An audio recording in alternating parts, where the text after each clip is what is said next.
What's going on, everybody? It is Brandon Toy, host of The Brandon Show. Hope everybody's doing good out there. I see quite a few people in chat, including Ranty. What's up, Ranty? And we've got Jeremy and Travis waiting in Discord. Let me take care of some business first. It is Monday, January 4th, 2021. First day back to work or school for many of us. Yuck. Let me put this here in the chat, get this out of the way. If you want to support the show, you can do that through Streamlabs or Super Chat, whichever you prefer. Streamlabs is the preferable, and that is linked at the top of the chat. See who we got in chat. Ian Adams, what's up, Ian? Bill G, page 42. Ranty, Gadget Inspector. Hey, Gadget. Anthony Burrows. And let's see who else is up there. I think I see Essie Montreal up there. What's up, Essie? Hope everybody's doing good tonight. Tonight we're going to talk about, I think Travis has got some new observations. Going to talk about something cool that he put out earlier. And then I wanted to talk a little bit about Wernher von Braun and how the whole NASA thing started. Essentially with its ties back in World War II and the V2 rocket program. So talk about that briefly. And then if you saw tonight's thumbnail, which was a little provocative, I admit, there is an observation that floats around all the time and is used as proof of curvature that I want to discuss again, even though we have thoroughly bashed it here on this show on multiple occasions. It still floats around, and we can take another look at that. Hopefully Gleam is out there somewhere because he's really good at wrecking this one. But we'll take another look at that and talk about why I think it is a load of crap. But let's go ahead and go into Discord. Hit the thumbs up while you're out there. So see if we can get more likes than dislikes. I know that's a chore since we start off in the hole every night. But take a second to hit the like, please, the thumbs up. And let's go say hi to everybody in Discord. A limit to where you can go with space, right? You and I can never get there, so we're already limited. So if you put a dome over the top of us, you and I are never going to get to the dome either, right? We're never going to go to Antarctica or go up high enough. So we're still limited to a certain degree as to what we can do and accomplish. But you know, that's kind of like life in general. Like, not everyone is going to be in the same field of occupation or whatever. So like, I can't be responsible to study Tartaria. You know, I can't be responsible to study medicine. I can't be so we're all going to have to rely on each other's expertise. You know, if you were going to be an explorer, you know, that's where you're going to go. Dude, you know, it's like making everybody responsible for everything. Like I've got to be a brain surgeon and an explorer. I can't do both, man. Yeah. I mean, it's like if you put a lion in a cage and you make the cage 50 feet by 50 feet, the lion's going to know it's in a cage, and it's going to have he's going to think about things a different way. Like, oh, I'm stuck in this cage. Life sucks, maybe. Whereas if you put him if you cage him in, but you make the cage bigger, he's going to come to a piece of the fence or whatever, the cage, and he's just going to turn around and go back. He's not going to think twice about it. Yeah. Yep. What's up, guys? We're live. How you doing? What's going on, B. Randon? What's up, man? Travis is in the house. What's going on? Hello. What-o? Yeah, Jeremy, who was on, whose buddies were on Fight the Flat Earth last night. That was interesting. Percentage is the number one draft pick, bro. I'm telling you, he's no joke. Yeah, I caught part of it, but Brainy Beaver or whoever Brainery or whoever the heck it is that's doing the show with him was driving me nuts, and I was like, nah, I forget this. I'm not watching anymore. I'll have to go back to and slog through it though. Of what I did see, Percentage looked like he was doing good. Oh yeah, I didn't even listen to it, but I have heard countless hours of Percentage and Gems. He's in there right now, bringing it to him. Yeah, he's killing him. Yeah, I was in there listening. Cool. Jimbo, what's going on, man? Hello. How's everything and everyone? Good. How are you?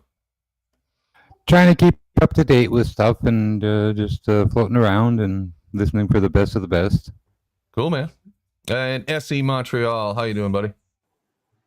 Hey, Brandon, doing good, bro. Good evening, everybody. Yep, good evening. And Bob Dole. What's up, Bob? Hello. Hello.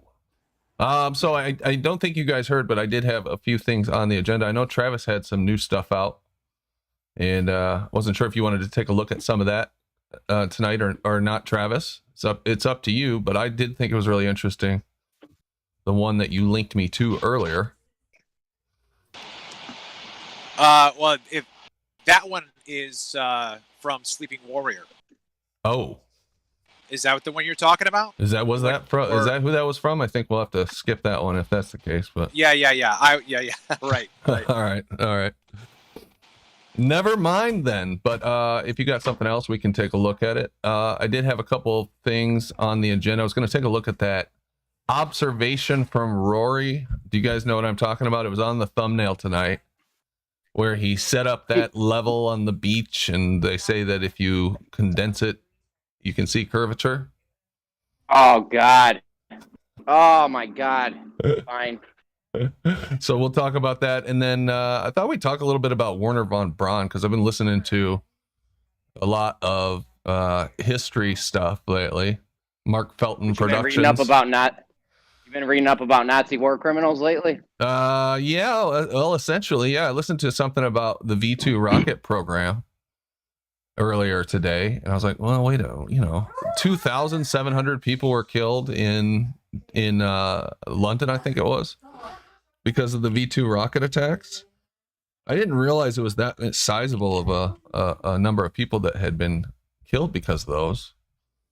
So I thought we'd check that out a little bit and remind ourselves and everybody else how this whole thing got started with rockets and its ties to, war and war crimes, essentially. Before we get too far into that stuff, do you mind if I get your guys' take or opinion on something? Run something past you? Yeah, go for it. There's something I've been seeing in the Discord chat. I don't know how many people have seen the videos or gone to the websites describing different fallacies that people can use in arguments. And I don't know if there is one for this. So you guys can let me know if there's already one that covers this or but I tried to come up with a description of this that I consider it to be a fallacy, and try and basically articulate exactly what I've been seeing in the Discord chat. Hold on, I'm going to put my Fitbit back on. Okay. Okay. Oh, hold on. You guys can get through. Guys, go on out of here. You're not playing in here right now. Go. Oh, you can see that. Go. Out. Okay. 4 people came into the room. Okay. So this thing that I've been seeing in Discord chat, and what I've done, I've labeled it the no standard fallacy. Okay. So basically what happens is the opponent accuses you of hand wave dismissing their argument when their argument does not meet the standard of being in the conversation to begin with. Okay. So what they do is they say that's a hand waving away, like that itself justifies their argument, or like that somehow is a bad thing to do. However, as I brought up previously, if you don't have standards for your conversation, then anything is allowed and anything can be anything else. Okay? So there needs to be standards to a conversation. Otherwise, for example, somebody can say, well, this works this way because invisible elves did it. Well, what kind of conversation are you having? Are you having a conversation that allows that argument in? If you do, you have pretty low standards in your argument if you're trying to find what reality is, okay? Or are there certain standards in your conversation that something has to meet to remain in consideration? So when you're talking about things that you observe, when you're trying to find out what our reality is, the standard, of course, should be science. And that's real science, not scientism, okay? Things that are verifiable, credible, and repeatable. So what they'll do is they'll say you're hand wave dismissing their argument, but their argument doesn't meet the standard. So one of the examples would be the opponent says gas pressure can exist next to a vacuum because of gravity. Okay, now this is an example. I'm not saying anyone has said that verbatim, but if they were to make that argument, it is not the responsibility of the defender in this case, or the other opponent, the other person in the debate.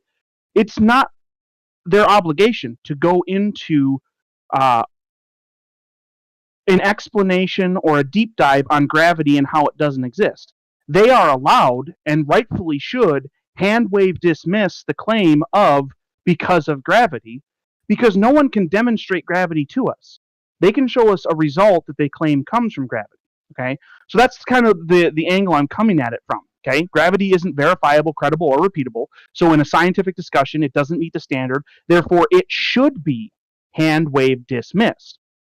And I call it the no standard fallacy because basically that's what they're arguing from. Is they're saying, I don't want to have standards for what can be in our conversation. That way, I can bring in anything. And the person who's trying to find out what is real is going to have standards because they're not looking to just have an explanation. They want the explanation, and that's going to require standards. Well, that's interesting. Also, I was just going to, one last thing. Oh, yeah. The person with the lowest standards in any situation, basically, including conversation, is going to have a physical advantage. So someone who is willing to murder other people and intends to murder other people is going to have an advantage over the innocent person walking down the street who would never hurt somebody. Okay, that person that's the murderer has a physical advantage because they have lower standards than the person who won't hurt other people. So just that little tidbit. It's the same in conversations. Liars have advantages. Part of what you were saying there was a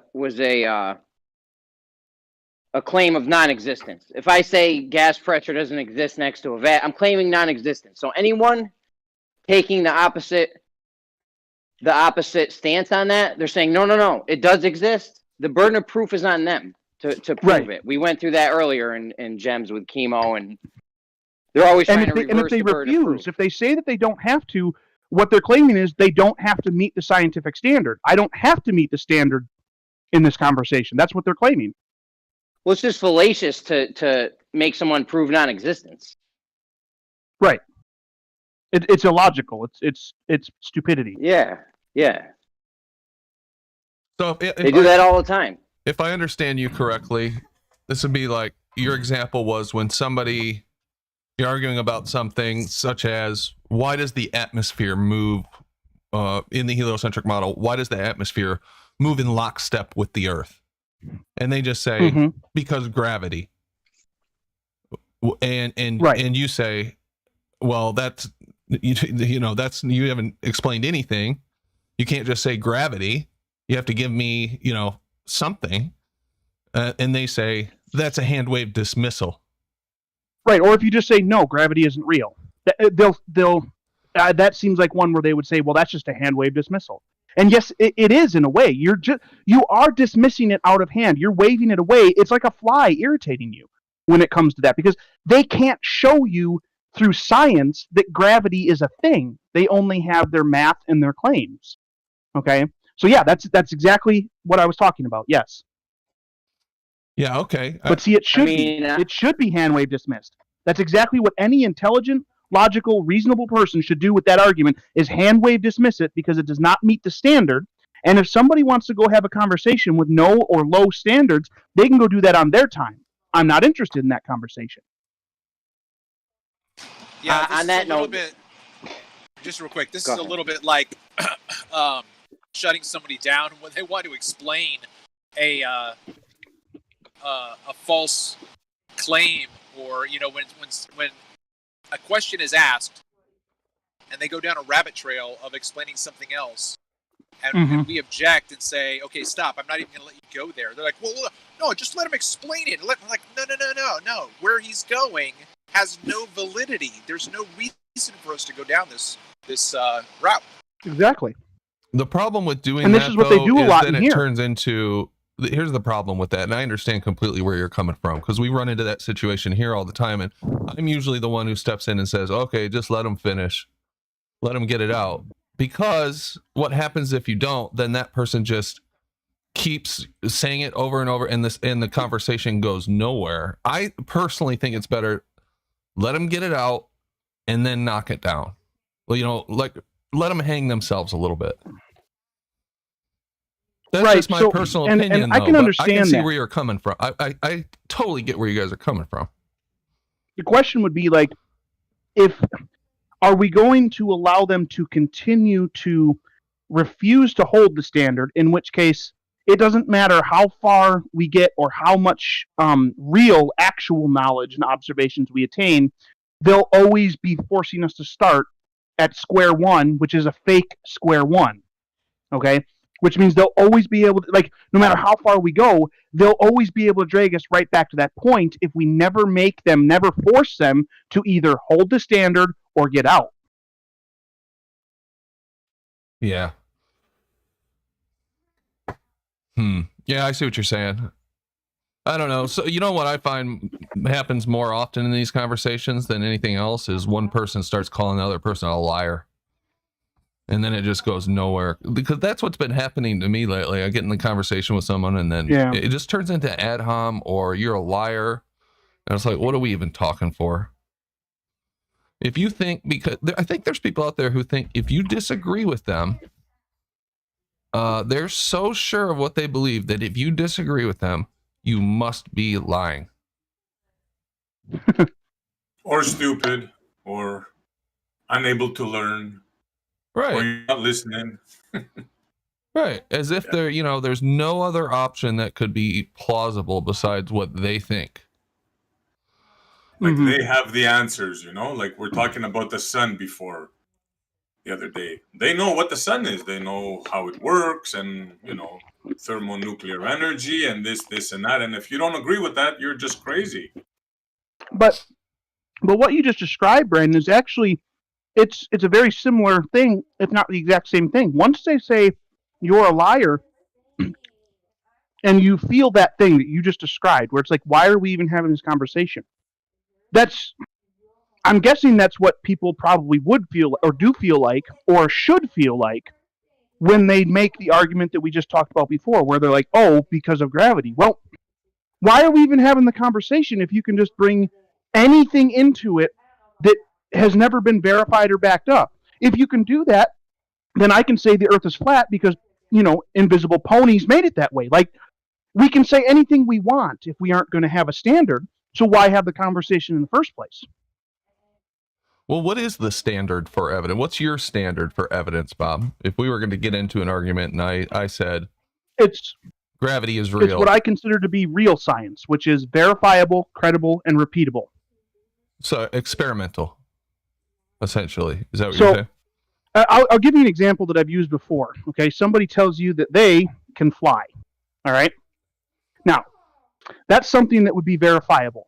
All right, not necessarily credible, not necessarily repeatable, but it would be verifiable. So you would start with that. You would say to this person, "Show me." Right? They say they can fly.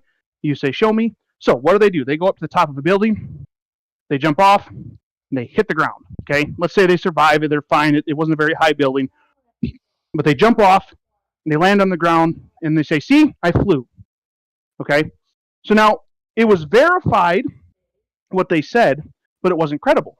Okay? It could even be repeatable, but it wasn't credible. Their basis did not logically lead to their conclusion. They did a thing.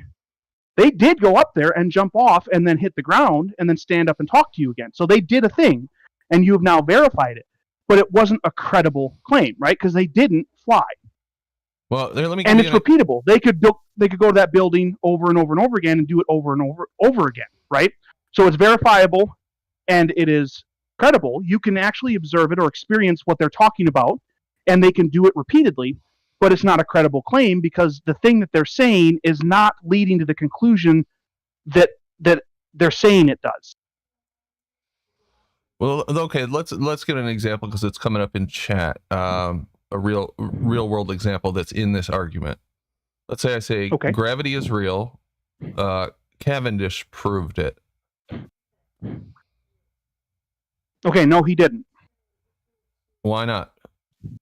He Because showed he that didn't mass show attracts anybody mass. gravity. He showed that mass attracted mass, right? No, he didn't. He showed that balls move for some reason at some times.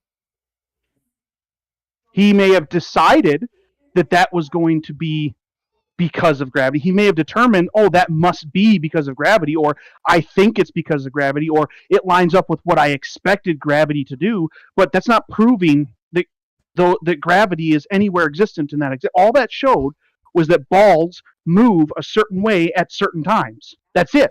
There's no way to link that to gravity without assumption. I mean, if you even think about the whole premise behind that, right? And I'm going to probably butcher some of the details, but if this guy is looking at this observation through a certain distance from his house into a shed, right? The kind of movement he would be able to detect and the kind of movement that he would be required to detect would be minuscule. I mean, you would have to have a device that could measure that kind of just microscopic movement, because it was what, 1/50 millionth of whatever value that is. 1/50 millionth of the small That's ball. Of the small ball, it was equivalent to 1/3 of a grain of salt. The weight of 1/3 of a grain of salt. Right. Show me your fucking gauge to measure that kind of movement, especially at the distance. Prove that a mouse didn't fart in the corner. Like you can't do that. Like there's no way to control all of the variables and account for all the variables in that setup that could be affected. What were the balls made of? It doesn't matter, because we can't show that things that aren't metal aren't affected by any type of electromagnetism, right? They could be affected by a different type of electromagnetism. There's all kinds of reasons why a ball would move in a certain way at a certain time. Just because he had a reason ready to slap onto it doesn't mean it was that reason. It could be any reason. And there's nothing that links the balls to gravity directly. There's just the balls moved. I think it would be gravity, or I expected them to do this, and so gravity, but there's no actual link there. You cannot point out any link between the balls and the gravity directly. Well, not only that, but if we think about the dynamic of magnetism, if you have these two alleged balls in a shed and they are suspended the same distance and you're just waiting for something to happen, if you did that with magnets and they were too far for the field to influence each other, they're not going to move. The only reason why they move is because they're in proximity to each other, and they don't just move a little bit, they collide. And in fact, if that constitutes proof that gravity is real, I can go set up two balls in my garage right now, and if I don't measure any deviation in them from just hanging there from the ceiling, I can say that's proof that it isn't real. Yeah, well, they definitely don't have other variables. This experiment has been done in many different ways and different things, but I mean, I think it's nonsense that you're measuring this small, tiny force, and then to even think that you could actually figure out the density of the Earth. And where it slots into what I was saying with the verifiable, credible, repeatable, that isn't a credible claim. To claim that because the balls moved at a certain time in a certain way, then gravity, well, that's not a credible claim.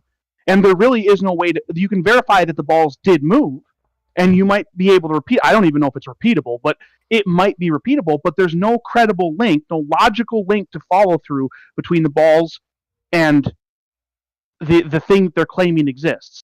And if that does constitute proof, I can pick anything in the world that I want. Okay, I can throw a pillow across the room and say, see, look, gravity isn't real. Like, there's no link there. The pillow isn't linked to gravity or not linked to gravity. There's nothing there. I can make any claim I want about what happened with the pillow, and I can say it disproves gravity, but there's no verifiable, credible, repeatable evidence anywhere in that action. Right. Yeah, I think the credibility is the thing the conclusions, the interpretation of the data from these experiments, and saying, well, what we're measuring is the force that is ordering the entire, known existence. And the only way for them to be able to claim that that is what the force was that they were measuring would be for them to also have another set of actions that take place where they've completely removed that variable, so they know for sure it doesn't do the same thing in any other setting. Yeah, they definitely definitely don't need have to isolate a variable. That's true. Jeremy, go ahead. I was going to say they definitely don't have other variables isolated in Cavendish. You've got gas molecules moving all around the balls. Would that have an effect on the movement of the balls? Who knows? Would it a magnetic? They got electrostatics, magnetic fields. Every substance on Earth is affected by a magnetic field. So there's that. There's a lot of variables they haven't accounted for. Well, that's because Cavendish really wasn't conducting his experiment to, his hypothesis wasn't that mass attracts mass or that there's the gravitational constant. What he was trying to do was weigh the Earth, figure out what the density of the Earth is. He took all that as assumptions. He took the universal law of gravitation and mass attracting mass as assumptions into the experiment. So in my opinion, you can't use an experiment that's assumptions were, the things that you're saying that it proves. It seems like a contradiction to me, especially when you never isolate a variable. It's circular. Also, we were going over things falling in a vacuum at the same rate for, I don't know, all day today, it felt like. And, when it comes down to it, things don't fall at the same rate in a vacuum. It'd be a logical, deduction to say that, yeah, they probably do, but you'd never know. Because we can't make a vacuum. You're going to always have gas in it, so if they made these vacuum chambers longer, you'd find out that a bowling ball and a feather won't fall at the same rate because you're going to end up having drag on them over time, over distance. Yeah. It seems to me what they did with this experiment and is they set out to measure something. He set out to measure this gravitational constant because they wanted a value that they could use to determine the density of the Earth. I don't know. I don't know how seems you a little get too convenient. To take it from the other side, a thing that we can verify, that we can look at, that we do know exists. Okay, water boiling because of heat, right? Okay, what we do to find out if heat causes water to boil is we have the ability to take the heat out of it entirely to see if there's something else causing the water to boil, to see if anything happens with the water. And we can put the heat back in to see if that does something to the water. See, we can adjust the variables around heat and water and boiling to see which thing affects which thing. Anybody who's trying to prove gravity while in the ever-presence of gravity itself is not going to be successful because you can never remove the gravity to make sure it's that's causing it. It's not possible. They've created a thing that there's no way to determine that it's actually that thing because, we can't make a planet big enough, or the experiment can't be big enough, or we don't have, the numbers are too big, so we can't do it. Kermit, that's not our problem. Yeah, that's me. I was doing a voice. But I mean, that's basically what they say, right? I know, I said Kermit. We can't make a planet. Kermit. Oh. So it sounded like Kermit the Frog. Just because they've come up with a thing, and I'm not convinced that this wasn't on purpose, but they've come up with a thing that you can't verify properly by removing it entirely. Well, they've created for themselves a scenario where it's too hard to prove. That's on them. They're making the claim. It's not everyone else's obligation to accept it just because they can't prove it. Think of how absurd that is. Oh yeah, so let's keep this going because these, in my opinion, each of these discussion points are simply they're back engineering a concept into a bigger concept. So let's take critical think right now. he just went on vacation, right, for the past week or 2 weeks, however long he's been gone, and he's weighing something at different latitudes. Okay, so the question becomes, in my opinion, which came first? The observation that something changed in weight from one location to the next, or the idea that that should happen? Because if you start with the idea that it should happen, then your idea is based on something else that has been established as fact. Now, let's just say if we're going to unpack this, itself? well, let's just say we're going to unpack this. I'm going to do a research paper for high school, if I'm in high school or whatever, college, whatever. And I start to try to deconstruct when this was first discovered. When it was first discovered that an object weighed less at Guys, one I just looked at my Fitbit. And I was at 6,666 steps. So we need to stop right now. Just kidding. Continue. But okay, so let's say, for instance, I bought a bar of gold in one latitude. I went to the next to sell it, and it was 3 grams lighter. Okay. So where am I even going to begin to isolate variables? Right? Oh. I'm going to travel back. Wait a minute. Did I lose? Did something happen? Maybe I had a bag of gold powder, of gold dust. So someone could have taken 3 grams out. So what I'm going to do right now is I'm going to actually travel back to where I got it, weigh it again. Nope. You know what? This is the way it was. This is how much it weighed when I bought it. Okay, so now I just verified that it's the same where I got it from. Now I got to travel back, right? Like, how many times did they verify this stuff? How many times did Cavendish verify these balls in the shed? Or did he just measure it one time, get one result, and then build an equation of the Earth's mass on that? Well, he did it. He did a few iterations when he did it. His study was like a year or two long, something like that. But Well, Brandon made a good point earlier. How do you even come to the conclusion of the Earth's density or mass or whatever they were trying to figure out? How do you even come to that conclusion by how much these balls move towards each other? I don't see even the relation. you have to make a whole bunch of assumptions, and one of those assumptions is that mass attracts mass, and that things fall to the Earth because mass is attracting mass. Yeah.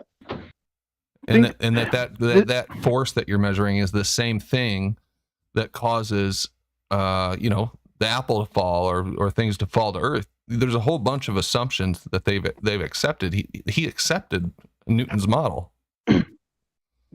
But I think that's a good point about the weight. That's what's always bothered me about that too is, they'll say, well, it matches our predictions for our model, how much the weight changed. Well, where did those predictions come from?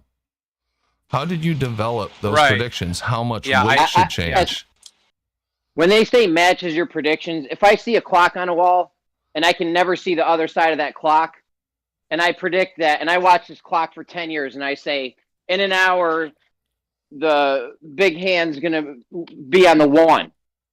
And then that happens, and I say, well, obviously there's magic gnomes behind the wall moving the clock. My predictions came true. Right.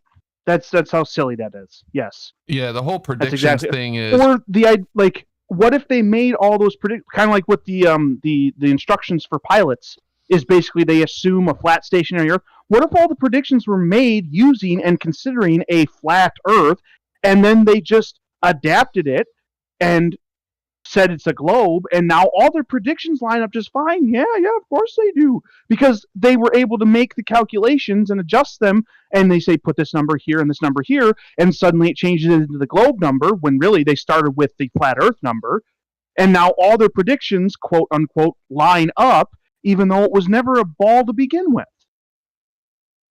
Yeah, exactly. It's like a claim without substance when you say, well, it's predicted by our model. Well, how is it predicted by your model? How did you arrive at those predictions? What were the assumptions that went into the model that you used to predict this would be the outcome? So you can't just say that it's predicted by our model. You know, it gives me the impression there might be some circular reasoning like you're describing out there. But another thing Travis touched on was, how do you know it's not another variable causing this? You know, there's a lot of correlations between your latitude and a circular flat plane with, you know, stars rotating around the celestial pole in the center, and a sphere. They're not that, they're similar in a lot of ways. You know what I mean? So how do you know that there's not some other correlation?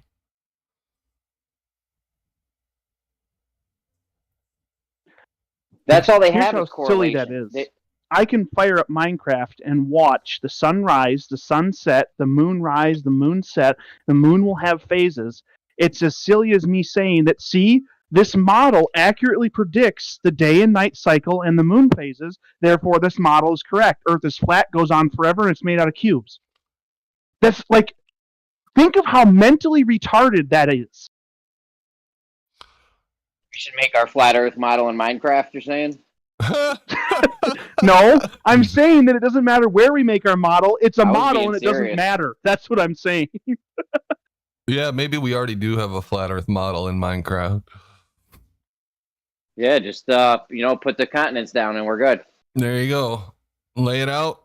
Bing, bang, boom. We got our model. Everything matches. We'll just make sure everything matches what the globe says. And we'll craft some calculations around what matches. And then we'll say, yep, our model matches reality. We predicted that. The same thing with him getting the density of Earth from the two balls in his shed. That's the same thing they do with the shadow, with Eratosthenes' shadow. Like, why are you jumping to these insane conclusions? Because they wanted it to be a ball, dude. They have to. That's why. They wanted it to be a ball because for some reason they thought it was the most perfect shape or whatever. I mean, circles are kind of cool. Like circles and like, think about a circle. Like it's an interesting shape because you can either like look at it like it has one big angle or it has an infinite number of angles, right? The Greeks were obsessed with spheres. They were. That's what They I'm saying. thought it was like the perfect shape or something. They are interesting, but that doesn't make our world one. No, they're cool. I mean, spheres are really awesome. You know, as far as shapes go, I like spheres. Brayden loves balls. But the idea that we live on this giant floating ball is just, you know, it took me a few years, but it really does seem like an insane idea to me. I'm just going to be honest. Once you get out of this mindset that, you know, it absolutely is a ball and there's room to question it, you start looking at it and going, are we really crawling around the outside of the giant spinning ball that's floating through endless nothingness, and our power source is 93 million miles away? If there's a creator, why wouldn't he just create it all local, and it would make so much more sense? You can still have all the seasons. That's how you would maximize the use of the available land with the least amount of resources required. Well, I'm no god. I could be wrong, but I also feel like the creator would that either. I also feel like the creator. I also feel like the creator would have wanted to trick us into thinking that we're in a bigger place than we really are. Because I was talking about this before the show started. If you have a lion in a cage, it's going to live differently if it's in a 50 by 50 foot cage, as opposed to if the cage is in a wildlife preserve with over hundreds of acres. You know what I mean? The lion would come to a wall and just turn around thinking, oh, I got tons of room behind me, but that's just my opinion. Oh yeah, that's I've thought about that too. Like, okay, like I don't know, I ponder where we are and why we're here, obviously, and I just think that it seems like it's as if it's been set up for us to think that we're in this self-contained thing and there's nowhere else to go. Why would you want somebody to do that? Well, let's say you were going to create a bunch of slaves, or you were going to create kind of a species, some creatures to do your bidding one way or the other for your pleasure, whatever that is. and you were going to keep them in, place A. Now, you don't want them to know that they're in place A because they're your creatures, creation, slave, whatever, and that there's somewhere else besides space A, because they're always going to want to go there. They're always going to be looking for the exit door, and, they'll know that you're there. So you won't be able to, stay out of it, kind of, do your own thing without them questioning you endlessly and trying to get out of this cage that you've built for them. It just seems I would create it in such a way as to they thought that there was nowhere else. There's tons of negative reinforcements too, natural negative reinforcements. We can't drink the ocean water. It's hard for us to live on the ocean. We can't go up because it's hard to breathe. We can't go south. It gets cold. Like there's tons of we can't go down. It's too dense. Tons of negative reinforcements that are just natural. That's a great point. And it's almost as if this place was built specifically to contain us and to allow us to thrive and maximize use of the available space, given the resources, the sun, the air, the water. Maybe we're surrounded in protection mode to keep things away from us. Yeah, maybe. Not only that, to piggyback on what Brandon said, we are designed for some reason to multiply. Yeah, exactly. Have you guys ever seen the mouse utopia experiments? No. They took mice and they gave them unlimited food, water, and bedding material, unlimited resources. Oh, you're roboting. But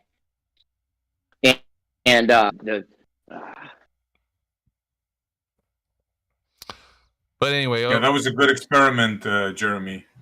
I think I have heard of that, and the mice, they rejected the utopia, right? I believe he's referring to the one where they limited the resources and made the place smaller, and then they started warring against each other. Oh, okay. I believe that's the one he's referring to, but I don't want to speak for him. Yeah. I think it was in Kenya. They put up a fence to mark a very large area of what was going to be a preserve. And any elephants on the one side, they weren't allowed to shoot. But the elephants didn't like the fence and kept trying to come over it. And anyone that did was basically shot. And it took a man who they call the elephant whisperer to gain the trust of the new matriarch of the herd, one of the herds. And he sort of I don't know how, explained to it that the fence was there, sadly, for their protection. If they stayed on the one side, they're okay. And if they came on that side, this side where he was, they were dead. And they stopped coming across and challenging the fence. Could you imagine if we went south and we came to an enclosure, a dome, so to speak, container wall or some sort, and the first thing we would be trying to do is blast our way through it, not knowing what's on the other side or how dangerous it could be? Yeah, we are pretty dumb creatures in that sense. If we think we can blow our way through something, we're going to do it. One way or the other, we're going to get up to the other side of that stupid wall, right? Well, when I was a kid, we used to have these huge snowbanks that we could dig into and tunnel. And it's damn dangerous. And it's going to freaking collapse, but you keep going anyway. Well, isn't that what they did with Operation Dominic? Didn't they supposedly try to break through something up there? Supposedly, yeah. I mean, there seems to be some... It's hard to know exactly what the hell they were doing, because I've heard the stories, too, that they were trying to, blow up one called Fishbone 2 or something. Yeah, put a hole in the firmament or whatever, but I don't know, man. Why would they try to do something so incredibly stupid if that is what they're doing? Because we're idiots. Humans. If we find exactly what Jeremy was saying before, if we find that we are enclosed somewhere, oh boy, the first thing we're going to do is try to break through that wall. Absolutely. Well, that's what I think. We want to know. We want to know because it's our quest. Curiosity killed the cat. We're curious on what's on the other side of that containment. We want to know what's over there. When you're a The same kid at reason we school, dug the hole in Russia, that big hole there, we want to know what's there. For the same reason we Yeah. go down to the water as deep as we can, we want to know what's down there. when you're a kid in school and you want to know what's behind the locked doors, it don't matter if it's the janitor's broom closet or to the basement or to an attic. It don't matter. I mean, I never liked locked doors or not knowing. I Yeah. hated it all my life. Yeah, we always want to know. We always want to get to the place that we supposedly can't go.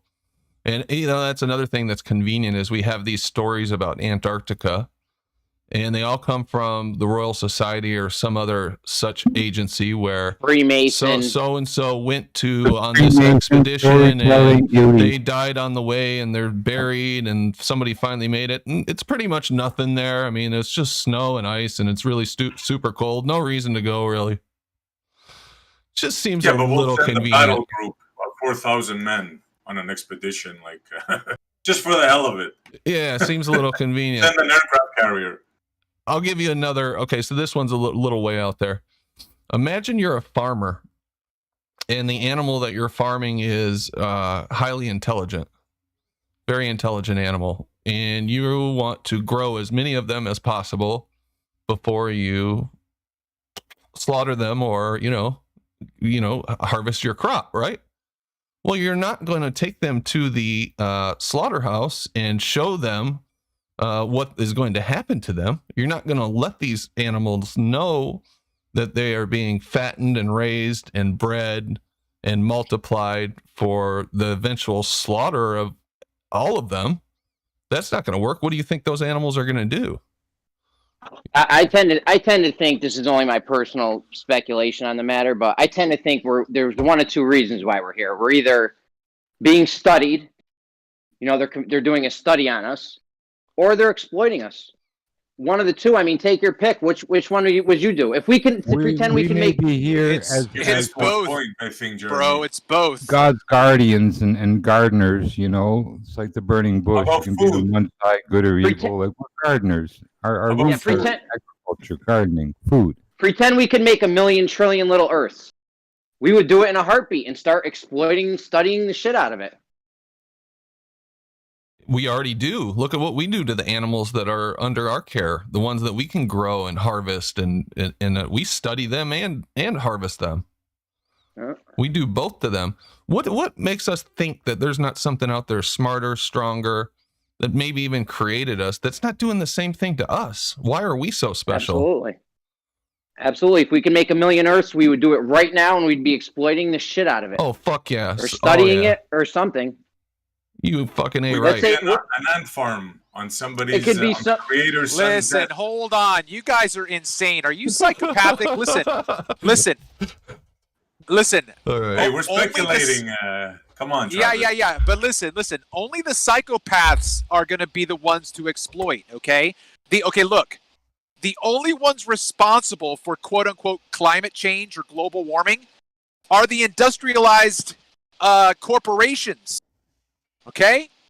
So they create the problem, and then they sell the problem to us, and then we participated on a small scale. And then they blame the problem on us because we're using the products that they create. But the Industrial Revolution is the problem. And that's the problem. Hold on, just real quick.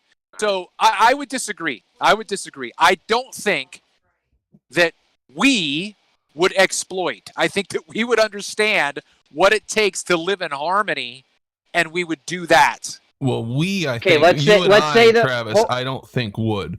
But I think that the corporations and the stuff that we create, we colonized America the same way. Sent a bunch of people over there, colonized them. It was basically for profit of the kings and queens in the other country. All right, let's say we can make these millions and trillions of little Earths, and they made really good television shows. We wouldn't exploit that? Or really good music. Or they figured out cold fusion. We wouldn't be exploiting the shit out of these little human thingies? Of course we would. We'd be taking all their stuff. We are exploiters by nature. Just look at how we've managed our oceans, our forests. Okay, It'll probably be stop. sold. When you say we, Travis, it's game over, bro. I'm sorry. when We are listen, I think they mean human race in general, Listen, not we no, as no. in us sitting here. I know, but I don't like that. I don't like that. The we. No. It's they. It's they. It's the 1%. It is they. You're denying We your have nature. not. No, I am not no. As a psychopathic. species, I'm saying, Travis, as a species, we are like I a bunch- He's disagree. defending his disagree. personal I nature, disagree what as he a thinks it species. is, right? So We are a Name another locust. species that kills We have absolutely all of the destroyed things that they eat. Just think of this, Travis. we haven't. Name one animal We haven't that destroyed kills anything. all Stop of it. all of the stuff that they eat. Like lions, do they kill all of the gazelles? No. If Hyenas, you they think that kill humans all- are more than like this little fly irritating Earth that's not Essie. effectual, that you're arrogant or something. Essie. The Earth Okay, doesn't look. care about us. It's fine. Okay, look, Essie. What I'm trying to say is that I honestly believe that you and I are more like the lion than the psychopaths. Okay, the psychopaths. listen. That's how you and I would behave. We would kill the weak gazelle, and we'd be done for a week. But we have controllers that have taught us to eat 3 meals a day, and to make sure that we are eating this, that, and the other, and to drink milk and whatever have you. So we have been raised in a culture and a matrix that doesn't necessarily reflect the way that we ought to really live. Like, for a while, I was living off of 1 meal a day. 1 meal a day is fine. I've been living off 1 meal a day for the past 10 years. Right? I think Okay. I think Travis's point is we've absolutely destroyed this land that we're Not on. and- we! No, we he's haven't. onto something here. No He's one onto has. something. Guys, Hold on, just kidding, Jeremy. Travis. absurd. As a species, right? In the I old was just days, right? We joking. would hunt he's right about that. We would just kill that one thing and eat it. But as we grew and became cities and money became an issue, we exploit animals for money and profit. That's where the problem came in. So you're right, Travis, in a way, but unfortunately, we have evolved in such a manner where it doesn't apply anymore. Yes, I was joking, Nobody Travis. anywhere it's has the small destroyed percentage. any part of the Earth. I was just joking, Travis. It is the small 1%ers, the people using planned obsolescence and telling us it's their fault. Absolutely. Yeah, I'm just being I being disagree with you pugnacious. there, Bob. When just take fish and chips, for example. When the English and the French landed here, apparently you can just throw a bucket in the water and you'll scoop up like cod by the dozens. They were like jumping out of the water. Now, According they're to who? basically extinct, Bob. According to who? According to who? Yeah, according to who? The same people that tell you that 6 million Jews died in World War II. The same people that tell you that No, space no, is no, no, real. don't do this. I mean, No, according Bob, to Bob, who we're gonna lose this argument. did Don't do all it. these infinite Before you amounts open your of mouth, things exist that now suddenly Research don't it. exist? I live in Canada. I know what I'm talking about. So before you embarrass yourself, research it. No, you don't. You don't know what you're talking about. No one knows what they're talking about if they're talking about something that happened before they were born. Okay? Okay, Bob. Nobody that exists right now is an authority on anything that happened before they existed. That's not Are how you it works. disputing that our fish populations are less than they are when you were born, Bob? Yes, Are you I'm disputing that because it's nonsense. Then you are absolutely wrong, my friend.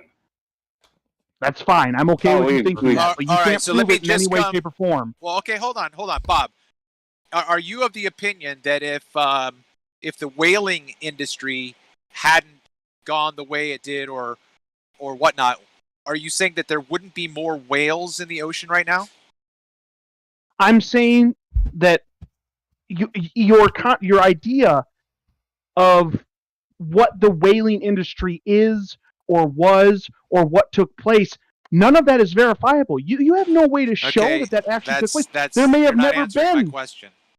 You're Can not I just- answering my question. Could I just say one thing? I'm saying that we when don't I know was- how many whales did exist or exist now, so your question Well- doesn't make sense. When I was growing up, if we had fish and chips, it was always known back then that fish and chips was the poor man's meal. It was basically, if you had nothing else to eat, you would go to the chip shop and get fish and chips. It was, Mhm. it was given to you in second-hand newspaper. And now it's as expensive as a takeaway. Okay. right? And if you watch these fishing programs where you see people going out trying to earn a living, trying to catch the fish, it really seems like it's quite difficult for them to actually get a good haul. And that's why they've put quotas in and stuff. So I am kind of going to go and just sort of like back up SE Montreal on this because... Okay, I want to make a counterpoint to that, though. Does anyone here know how much gasoline cost in the last 40, 50 years ago? For your car? Like a quarter a gallon or something? We're talking like cents, like several cents for a gallon. Do you really think that we have any less oil right now in 2020 than we had then? You really think that somehow man has cracked so far into the earth that they have sucked it dry and we have that much less now? We've been using it, so... We're talking about supply and demand. There has ever been a lack of supply on this earth for anything that we need, not one single time. I don't know why it happens, but they have wells from down in Texas, like 4 billion gallons have been pumped out, and they were considered dry. They refilled with oil. Go figure. If you buy into the supply and demand thing, you're buying into what they want you to buy into. They want you to pay more so they can make more. Yeah, nothing has ever run out. It doesn't run out. Oil in salt domes that are 5 and 6 square miles of evacuated chambers in salt in the Louisiana and other places, and they just pump in oil to store it there.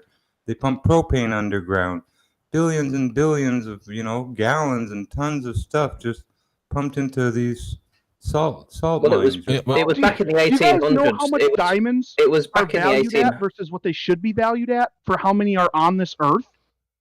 So it was back in the 1800s when they classified fossil fuels, oil as a fossil fuel. And I think SE, again, is absolutely spot on here when he says that those wells have filled back up again.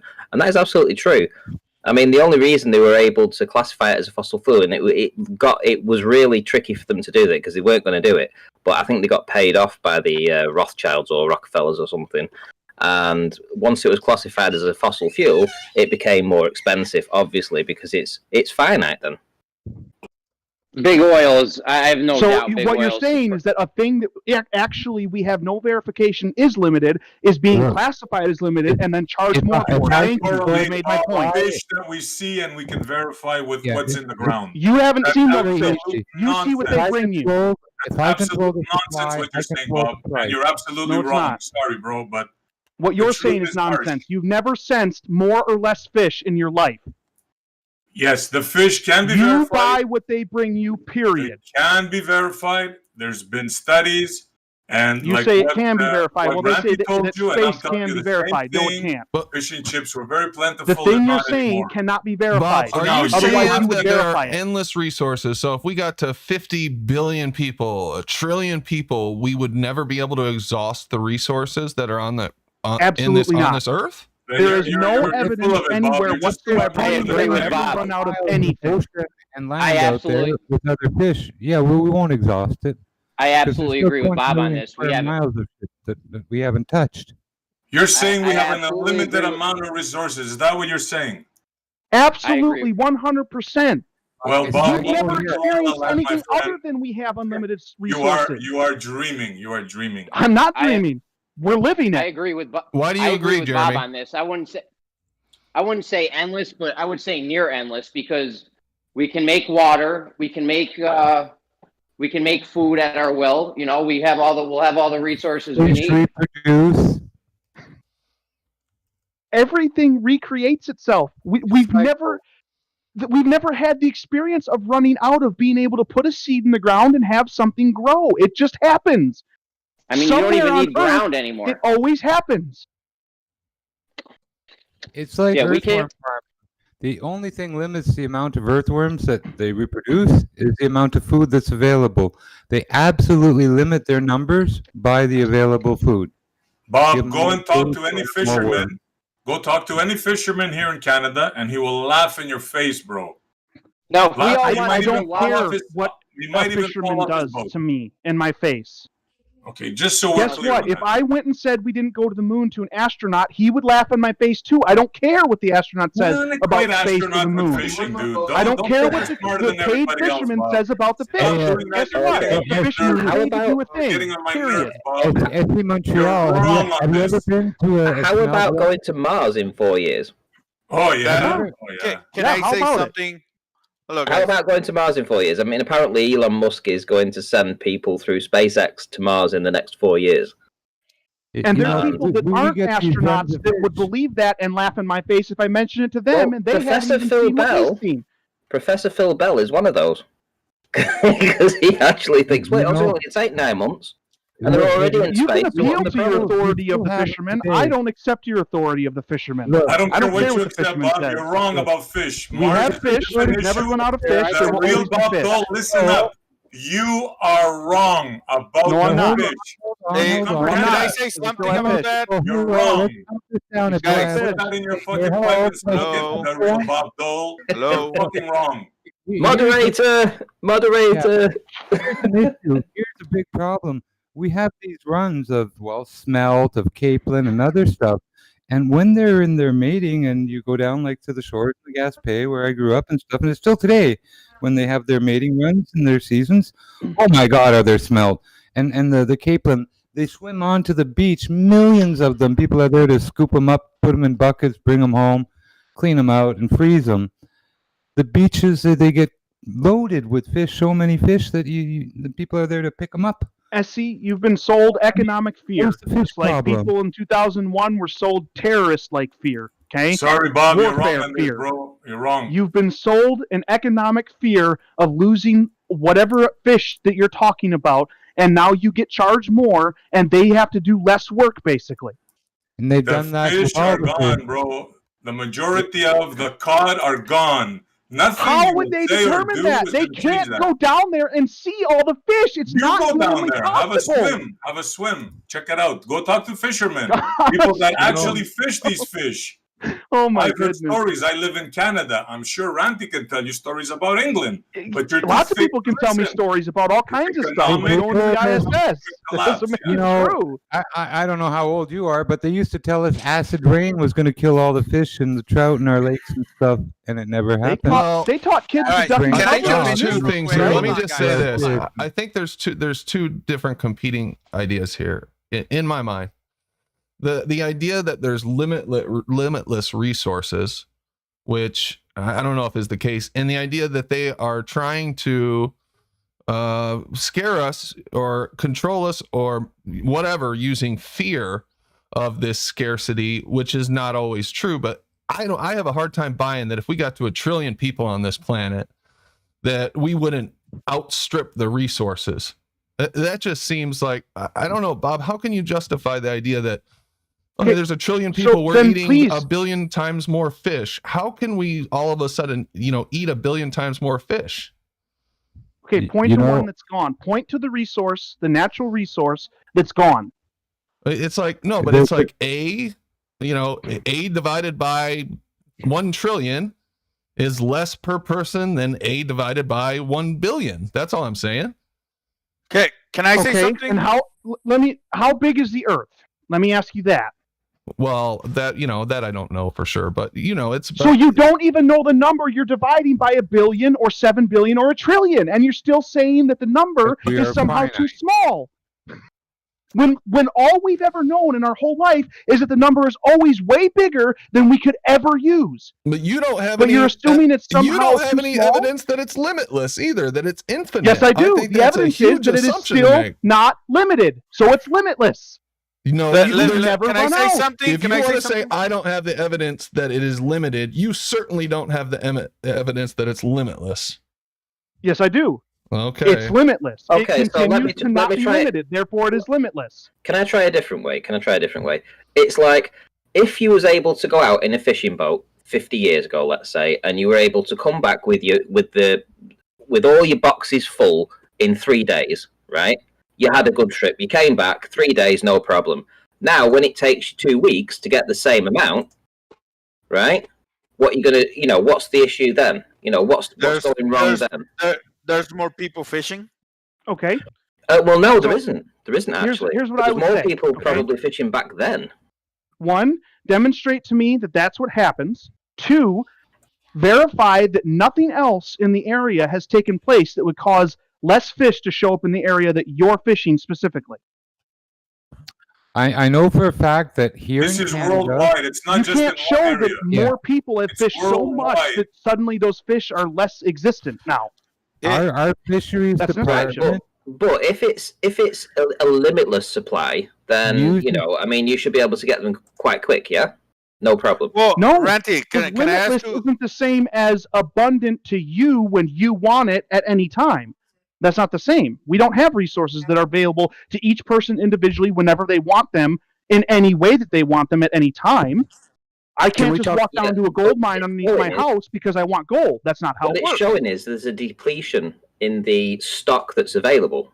No, and you're then, assuming Ranty, it's what about, depletion. What if they what- migrated somewhere else? that's or what exactly about the right. idea of how much waste is Fish are already very going on, right? dependent on an interface of warmer water and colder water. They swim between that kind of neutral zone because if they get too warm, they get sluggish. They get too cold, they get stiff. But that's where Let's say their a food fishing corporation is So if quoted the to bring in Hold a on, certain Aaron. amount comes of. along that area, they migrate to where it's more appropriate.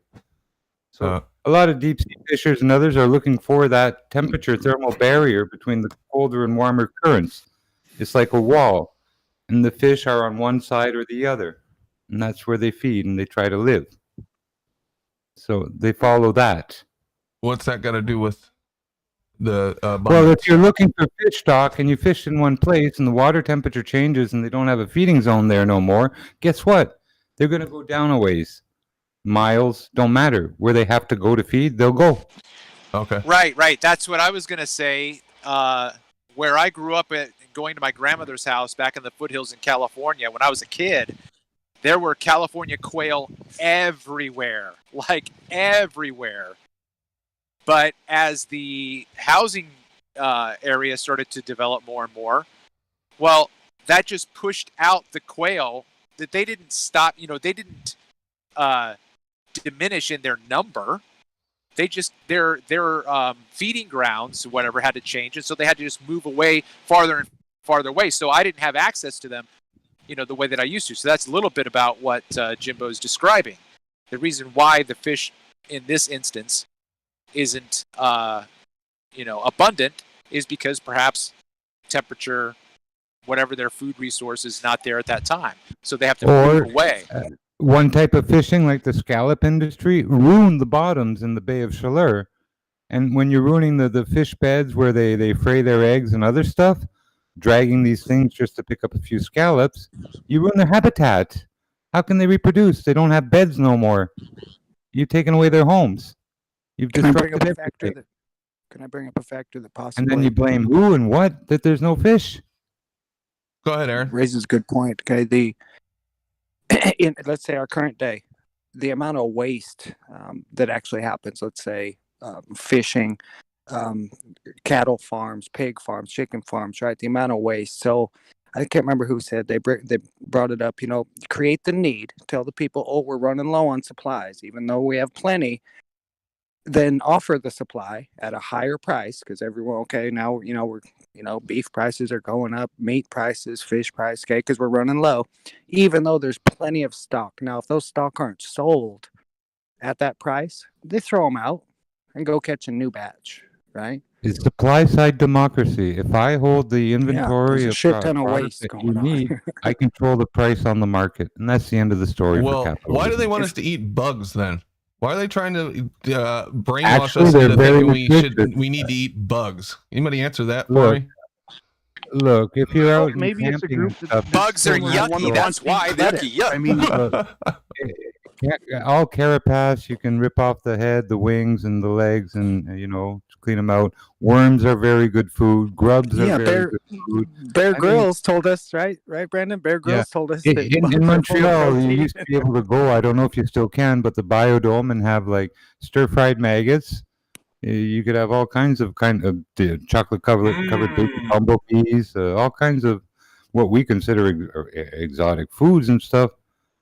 But earthworm pie, a meat pie made of earthworm that tastes just like beef meat pie would. Brandon, you'll love So, acquire the taste of pot. they're Okay, there, and you'll there'd love probably it. be fewer if we would eat the damn things. Jimbo, The PR answer guy to the for question, the Brandon, I think, for is the because bug people. they're high in protein and they're easy to raise, low cost.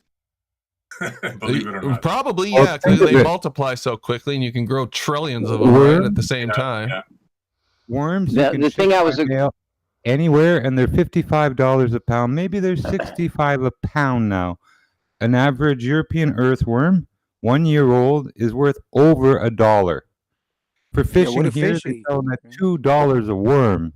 What So, do fish eat, right? Worms and bugs and all mm, sorts of yeah, shit. I have heard that those ants, you fry those ants up, put seasoning on them, and grasshoppers. There's a restaurant here by me that sells those. wow. I haven't tried them, people- but the people who have tried them said that they're delicious, and they order more of them. I'm not going down the People bug used route to myself. grind up ants and distill them and get formic acid out of ground up ants. That's where their name comes from. Fulmi is formic acid, what they produce. Now, I was agreeing with Bob earlier when he said we have unlimited resources, meaning like, as far as the necessities go, there's no amount of people you could put on Earth to where we could run out of like water, let's say, because we can get fresh water from the oceans. We can grow food anywhere. The necessities, food, shelter, we have unlimited of that. There's no resource shortage when it comes to that. But Not right now. if everyone but- wants Jeremy, if you everyone misunderstood, wants I if everyone wants to have a lobster from the ocean, yes, we're gonna have an issue. But we can Jeremy, feed as what- many people. Along Brandon's point, let's say there's 1 trillion people on this earth, right? Instead of running out of resources, I beg to differ that the size of humans would actually diminish a little bit. Instead of 6'3", 300 pounds, we're going to be 4 foot 120, right? But still be I mean, I fat and don't- happy in that case, right? Why would that? I don't know if that would happen. I have we no have doubt enough. we could make enough synthetic food. It wouldn't be great, like on, whatever, but synthetic food to feed billions of people. And it'd be as nourishing as, slaughtering animals and Soylent Green. whatever. Oh boy, yeah. Remember that? Maybe not that exaggerated, but, But we're talking natural resources here, guys. Natural resources. There's no way that anybody could think that you cannot run out of natural resources if your population grows. Where does the That idea is come from? ridiculous. So When, Eddie, we could which when one, in your though? life have you Montreal? ever experienced a natural resource running out? no wonder you couldn't survive. We have see, been you think exhausted supplies, but we you couldn't- don't know your chemistry well enough to survive with what's there for you. we couldn't plant We can more only orange use trees, what's- banana trees, fruit trees, corn stalks, wheat stalks, rice stalks. The We thing just is, we Which is can the grow. chemical formula that grows fish? We're We talking can- about we can- survival itself. Pine Not cone- everyone eats fish. I don't eat fish, Montreal. So you can have. You one. can Jimbo, I'm survive surprised on, at you, bro. pine- You're we from can make Canada. it- You know we don't have any you can cotton. survive on pine cone seeds, birch We used to bark get fruit. caught. I say Jeremy gets the floor. 2 inches thick. Now they give you this little measly, little thin, little piece. Yeah, Jeremy can sleep on the floor. Just kidding. The thing is, No, we can no. put up as many aquariums as we want and grow as many fish as we want. What's It doesn't stopping? matter. there's We're nothing- talking natural resources. You misunderstood, Jeremy. Yeah, natural We're not talking about resources. what we can grow. We're talking about natural resources. Of which you've seen Well, exactly zero in your if- entire life ever If run that's out. the case, if that's the case, I mean, Bob, you nothing have we grow no clue today what is. you're talking about. Maybe you should come up here and have a word with our Canadian fishermen. Hey, and hey, tell why, them why don't you just how point to the one that's ridiculous going they off the are, river? how they're Point to going it. out now and not catching any fish, and how many of them had to sell their boats because there's no more fish Uh-huh. to catch. Maybe you can Uh-huh. come here in Canada, And Bob, there's no educate other our reason fishermen, Bob. whatsoever on earth that it could What a possibly be joke. other than all the fish are gone. I'm Give it just up. saying, we You're could. wrong. Give it up. Hang your hat No, up. You're I'm not wrong. Mm, You've never Montreal. experienced it in your fucking entire know life. everything, Bob. You don't fucking No, know. but I don't know everything, but I know that Wrong about because this. that's exactly what we experience You every single are day. wrong. Our Repeat after me. resources are not You limited. are wrong. All right, Montreal, guys. you Let's could take let's on. agree to disagree on this, whether the resources are limited or not. I don't think we There's are going to no be able agreeing to answer the disagree. He question. is wrong. All right. One more small point. Montreal, you could dig a pond, right? Take 2 fish out of the river. So you're not stealing from anybody else, really. You're just taking 2. And you could stock your pond in 2 years. And you could have fish the rest of your life. We're not talking about that. Aaron, take the wax out of your ears. We're talking about fishing unlimitedly without touching the resources and them resupplying themselves. That's what Bob, the real Bob Doodle Noodle, is thinking. He thinks some sky daddy is going to resupply the fish for you. Do you understand, Aaron? Never not happened. Everything we do is his example, though. We take wheat and we grow more wheat with it. We have literally never run out of a resource. It always comes back. So Like as soon as you can point to one, we can have the discussion further. Until then, you're not going to convince me. Just We like could you're not pick going to all the convince me space tomatoes. is real, buddy. If we can fish, then the fish will not run out. Now, you have to understand, you are wrong, Bob. We're not talking about reclaiming Nope, I'm not fish, wrong. making fisheries, and making more fish. You I am are 100% wrong. correct in what I have said. You're absolutely 100% wrong. All right. dude. Okay, then point to the natural resource that ran out, please. Cod. Are Cod? you There's no not cod listening? left? I can go to the Take restaurant. the and wax order William cod. Mammoth. That's Ears. wrong. I didn't Another say one? ran out. It's diminished. There's not Diminished. enough of it Diminished as it was compared to what? before. Unicorns. Do you not comprehend that? We had Bob, cod available. We still have cod available. You say diminished. That's a nonsense word for you to use to create fake need. Okay, Bob. We had I have cod. one more We thing to still say to had you. cod. There's You no are running a out clown. left. Let When me it ask a runs out, question. I'm Okay, talking all right, about guys. running Before out. you guys descend Brandon. into this shit, let me ask a question. Let me ask a question, Bob. Why do you think things will never run out? Do you think that there is some divine intervention that takes place, or what? Well, there's two different reasons. One, that's all we ever experience in our entire lives. We never experience any of our resources running out. They always come back. Whatever it is, we can always get more. Okay, that just happens. So there's experience, and then there's something that I can't prove to you guys that's personal, and I'm not going to try and convince you or prove to you, and I don't need to, because I have a better thing for showing other people, which is that's what we experience. So that is my primary thing that I would say to anybody else. We experience never running out of resources, therefore we do not run out of resources. But All if you right, want let to me know what put my personal belief is that I am not pushing on anyone else and not trying to convince anyone else of, I do think that our world was designed to withstand us and basically essentially ignore our part here. I don't think there's anything in the world we could do, build, make, create, use, or destroy in any way to mess this world up. I don't think we have the power, and I think to think that we have that power is arrogance. Now, Okay, SE, let's say you we all understand. wanted- Hold on. God is gonna resupply Hold the on. fish. Go ahead, SE, Bob. you understand why Is I God asked that gonna question. resupply the SE, fish? hold on. You understand why I asked him that question? Because you are coming from one mindset that he's wrong. You're not going to convince him. This is a matter of faith. He just said so himself. Well, can I add on to that, Brandon? I thought that was a question to the panel. Let's just say It's a question of faith. I back off. Other than I back off. I'm just pointing that out to you because you guys are going. That's only you the know. second argument. Like I said, there's two other different than- arguments, other and I don't need to use the second one that's based on faith. Other The than first one humor. stands up just fine. We only ever experience resources not running out, so to assume that they do would be nonsense. Just like to assume space is real when we never experience it is nonsense. You're delusional, dude. You're We delusional. Bob, literally hold cannot on. sense resources running out. Hold We've on. never Nice try, done it. Brandon. Thank Bob, you. there's about 58. There's about 50. There's about most species, most on a species second. Hold on. besides Go humans. ahead, Jeremy. Listen, You were mid just talking real and you got interrupted. Go ahead. There's about 58 million horses on Earth right now. Let's say we all decided that we want to eat fucking horse eyeballs. We could go kill all the fucking horses, and there'd be no more horses left to have horse eyeballs with. Do Plain we and simple, like- have do we have personal verification of every inch of this earth? Most I mean- species. That seems like a bit of a red species herring. recreate- Here, no, Most I'll try to make this a little bit clear, okay? I can walk out into the woods near my town somewhere, dig down 1 inch, and I can find ground that literally no other human being has ever seen. The idea that we could ever even catalog literally every horse on Earth is ridiculous. We don't have the capability to do so. To assume that we've accounted for every horse on Earth is nonsense. We can't Not do to that. mention, not That's to what mention, statistics are for. most species on Earth Statistics recreate what are called litters, are worthless litters for or batches, anything. right? In So reality, have you ever okay? have you guys ever seen Montreal when a female cod lays her eggs, how many eggs are there? You'd say 30, 50 eggs, right? So per unit volume of one female, the 50 eggs are fertilized. How many survive? Okay, we'll give them 50%, so 20. So from one you get 20.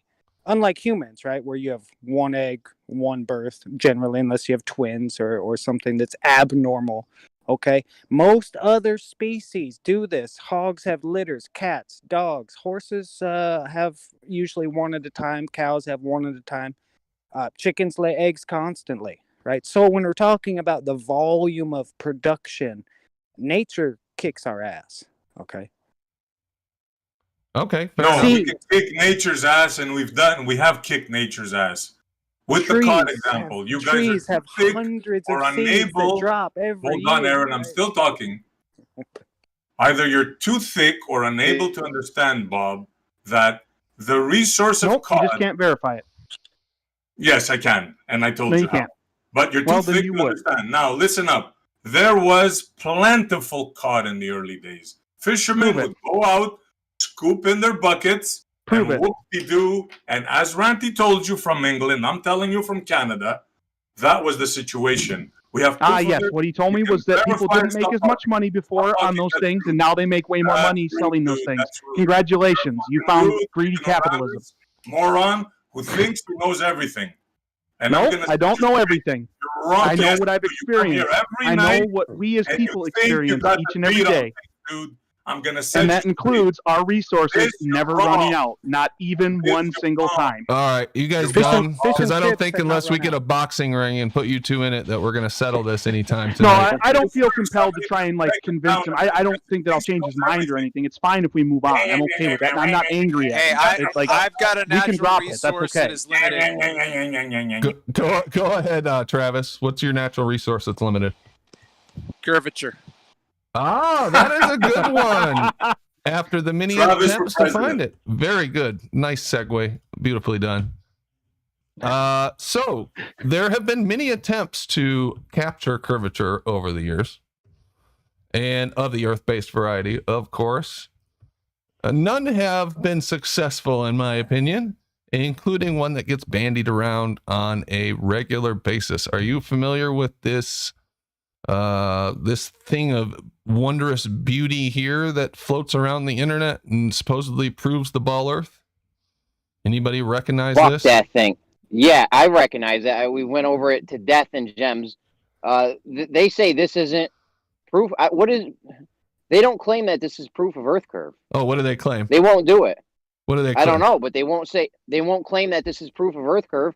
Well, there are certain people out there who do believe that this proves Earth curvature, which Absolutely, is yeah. absolutely nonsense. And maybe you can enlighten us Are on. you sharing something? Yeah, it should be.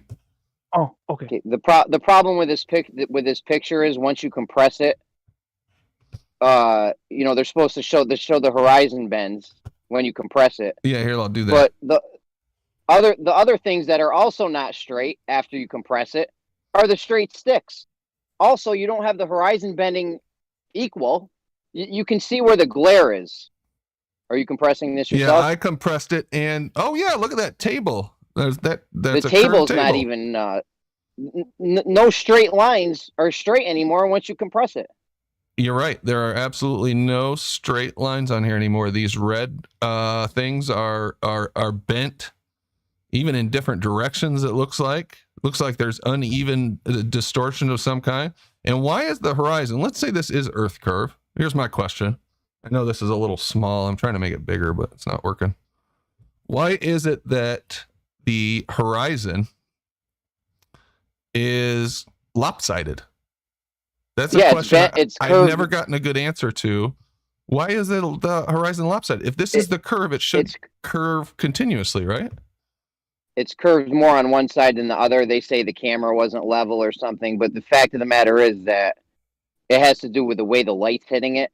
The camera wasn't I don't know level. I don't know if you'll notice, but you can see where the light's hitting the. Take the bottom right side, the red bar on the bottom right side. See how the glare is hitting the light? The light is hitting the red there. Yeah. And it's making it curve. It's from the light. I have no doubt that they'll recreate this exact thing but the next time they do it, they'll have the sun at the right angle, so that you know that you won't have this happening if you have the sun at the right angle. I don't think. Why is the table curving the opposite way? I've heard claims that the table's not straight. It's not a flat table. I don't fucking know. Well, I mean, how can you look at this? This is another example of a claim that's based on evidence that is just really shoddy. How can you look at this and go, oh yeah, absolutely, this shows Earth curvature? I don't see how you can justify red and black. that. Those red and black lines are curving all over the fucking place. All over the place. This one's like pointed up over here, and it's down over here, and it's twisted, and it's all messed up. This, whatever it's on right here, is that bent in the original picture? I don't know, because it sure the hell is bent in here. It's like drooping off of each side of this table. Bring back the original picture before it's compressed and draw a straight line across the table and see if it's straight in the... All right, let's draw a straight line on the table. Another thing, you can see that this is a cloudy day. So the visibility on a day like this is how far? How do you know you're even seeing, your assumption has to be that you're seeing the curvature of the Earth if you are claiming this proves the globe in some way. How can you possibly sit there with a straight face and look at these clouds, this obvious humidity in the air out over the ocean, and go, oh yeah, definitely what we're looking at out there is Earth curve, the geometric curve of the Earth, and has nothing to do with this precipitation and these clouds and compression at the horizon. So your line looks pretty straight that you drew. Yeah, and I don't see it deviating from the table at all. So I mean, we've got straight lines. Oh no, it is. It's what? It's droopy. See? It comes off the corner over here. Yeah. And it's on the corner over here. So this table is likely not straight. So you've got, and what is this supposed to be? What are these? These aren't levels. I always thought these were levels. What the hell are these things? They're just pieces of... I thought they were levels too, but they told me they're just pieces of wood. We got straight lines and straight water and straight clouds, so the Earth must be a homo.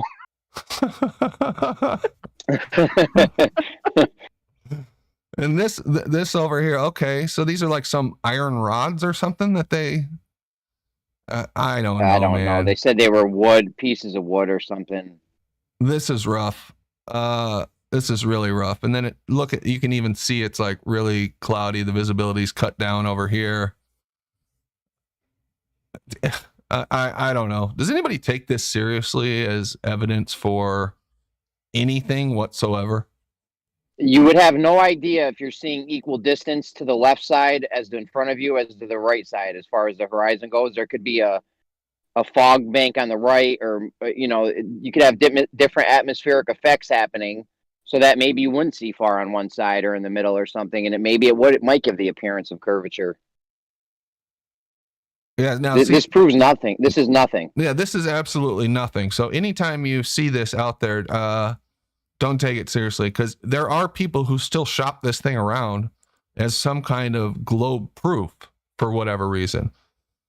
I don't think you can draw any conclusions from this. Maybe that the Earth isn't a diamond, or it's not a triangle, or I mean, it does have a relatively straight edge. I don't know what it's not completely dehydrated and lacking water, maybe. Yeah, Earth has water. Yeah, that's a good one, Bob. Yeah, let's see. There are rocks on Earth. You can draw that conclusion. Clouds exist, maybe. Yeah, clouds exist. Sometimes the sky's blue. All of those things I'll accept this as evidence for. There's a deficiency of fish out in that water. Jesus. Shut up, Aaron. There's a deficiency of brain cells in your head. Yeah, but listen again to the question that peels back the onion. Which came first? # flat onion. Right? So this is now simply another The Cavendish. fish came first. Fish Well, came no. before the fisherman. Yeah, yeah. Yes, I agree. I second that. They're trying to drag you down, Travis. Are you Power seconding through. Ranty or are you seconding me? I would say the fish, Ranty. Sorry, bro. Okay, let me know when you guys are ready to hear what I have to say. They should have put a straight object in Oh that. man, now it's going to be a whole thing. You see what you did? I'm ready, Travis. I'm ready. Go for it, There man. goes the night. No, the question becomes, okay, if I want to prove the globe, how many examples can I think of to do it? So this is a contrived expression of something to prove something without an observation, right? So you're already assuming that the Earth is curved, and then you're just trying to find ways of contriving curvature to show it. Does that make sense? Absolutely. Yeah. Yeah. It's not like this. You did you noticed something, did an experiment, and this is how you're proving the curve. I get what you're saying. Yeah, yeah. So like show me who the first person who like, you know what? I'm gonna compress this image. I don't know why, but I'm just gonna do it. And see, whoa, look at there's curvature. The Earth is curved. Like, you know, Nice. how did this happen? I know. I think what you're looking for is the naturally occurring phenomenon that they witnessed. Where is it? You know, another thing with this is like a big confirmation bias thing, which is kind of what you're describing. Like, okay, I know there's Earth curve out there, so I go take a picture, and if this curves just even the slightest bit for whatever reason, then I go, oh, there you go. There's Earth curve right there. And you can stop thinking about it. But there's a ton of stuff that can happen out here to make that look curved. There's so many variables. There's the camera, the compression that you're doing, whatever. These are slightly tilted. Your table is freaking bowed, whatever. I just think it's nonsense. Thought experiment. What, Brandon? What if, and you don't have to do it. What if you rotated that photo 90 degrees and then compressed it? I mean, just something to think about. Like Travis was saying, we can try to find whatever we want. So we might as well try all angles. Okay, let's try it. Why not? Oops, wrong one. What is your hypothesis on what we're gonna find? Whoa! All right, there we go. Let's do the compression here. Okay. Awesome, dude. That's flat. Is there any conclusions we can draw from this?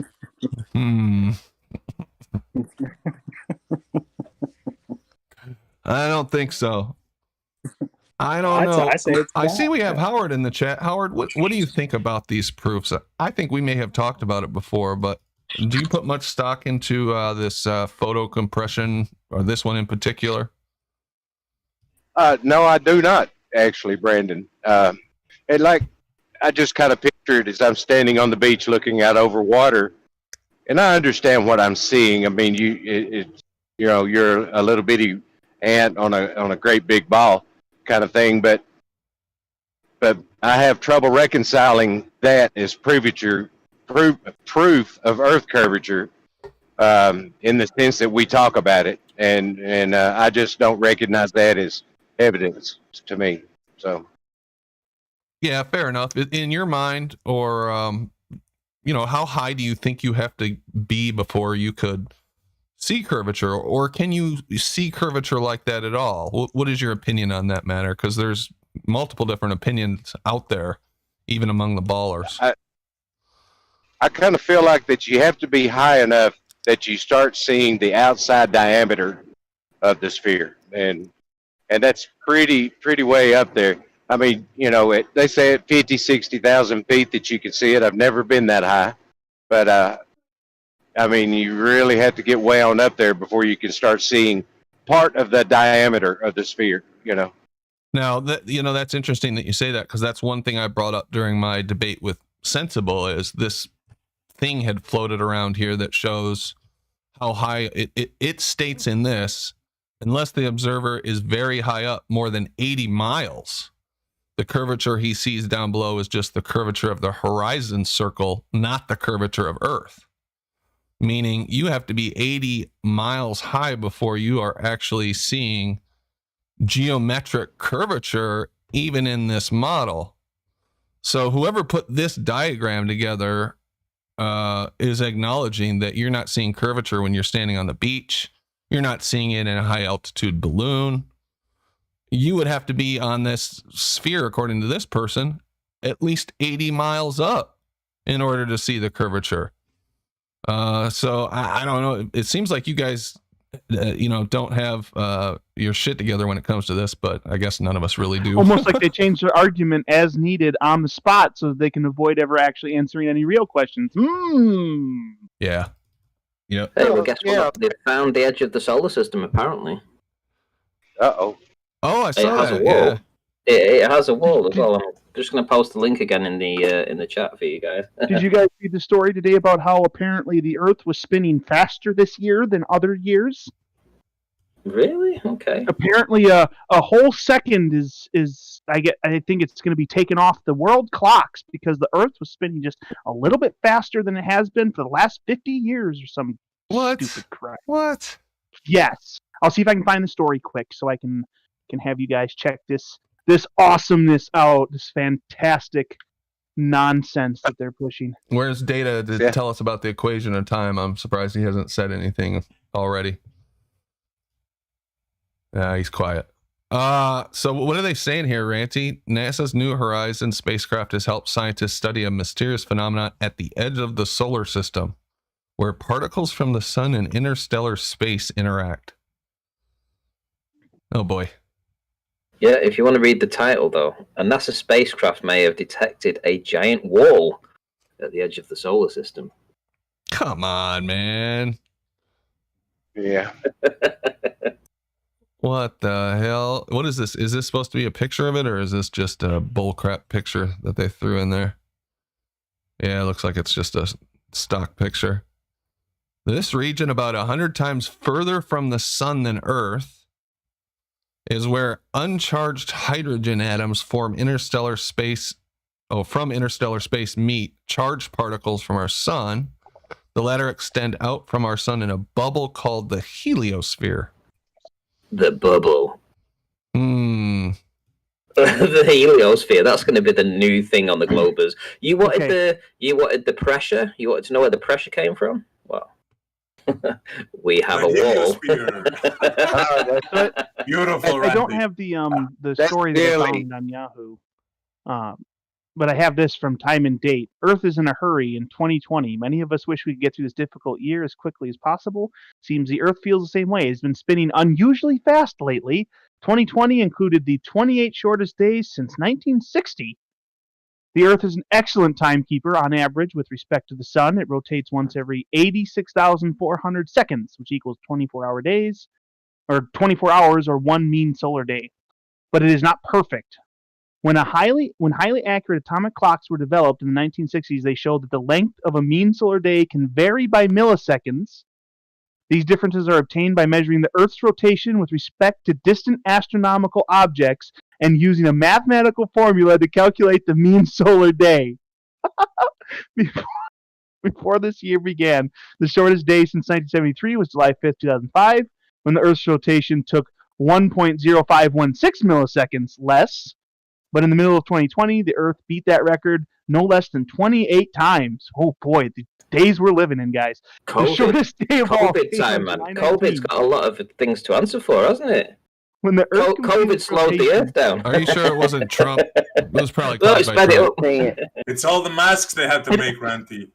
Apparently, Earth completed its rotation in 1.4602 milliseconds less than the 86,400 seconds. So that's how much quicker on July 19th the Earth allegedly completed its rotation. Wow. Wow, guys. They claim that the sun moves at... They claim that the sun moves at 15 degrees per hour, but that's not even the case throughout the year.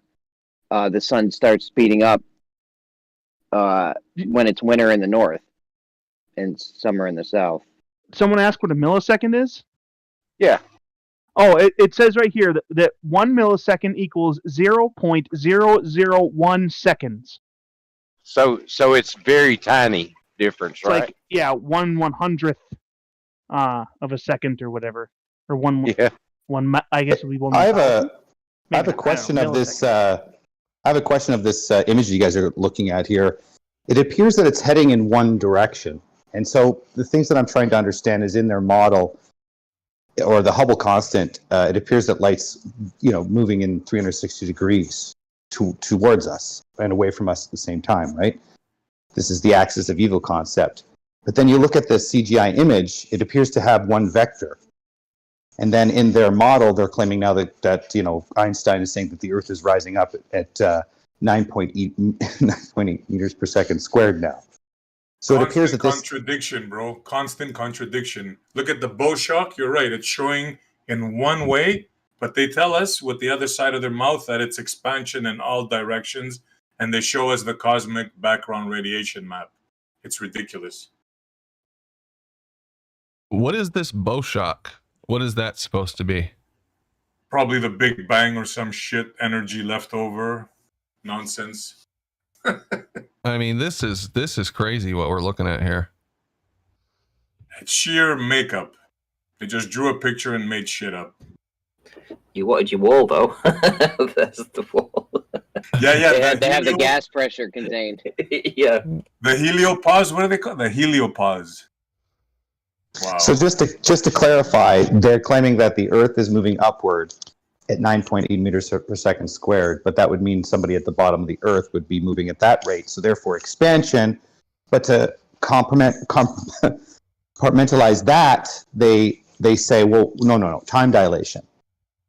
Well, that was one of Einstein's nutty ass theories about you wouldn't be able to tell if you fell, you wouldn't be able to tell if the ground came up to hit you in the face or you fell down to hit the ground. But this is the thing. They're now, like, I'm getting this from the Vertasium video that's out there calling gravity, it's claiming gravity's not a force. There's no gravity waves around us because there is no gravity well. So there's no black holes. Therefore, gravity's not a force. This is like literally their reasoning for claiming, and that it is, to the observer falling from a building, it appears that, the guy inside the building, the guy's falling down, but the guy falling as if the guy in the building's rising up. So You just talking. That's a simple relativity. yeah, but the point is that the actual implication of relying on that description as an alternative point of view is to escape or give reason to escape present observed reality, which is not what we observe. We don't observe the ground rising up. We observe objects falling down. Now we've created a constant from that observation. Everything else after that is a conflation, quantification, or a hypothesization, essentially. But what's the motivation of drawing this model out? Is funding? Funding is a motivation? Because isn't it not the same practices they've done for the last 200-300 years, which is the crazier the idea, the more funding you get from some crazy ass philanthropist that's about to die. His last endeavors is to change society dramatically by implementing this new thing. Are we kind of going through like midlife crisis from the top elites, and so they're implementing all these crazy ideas?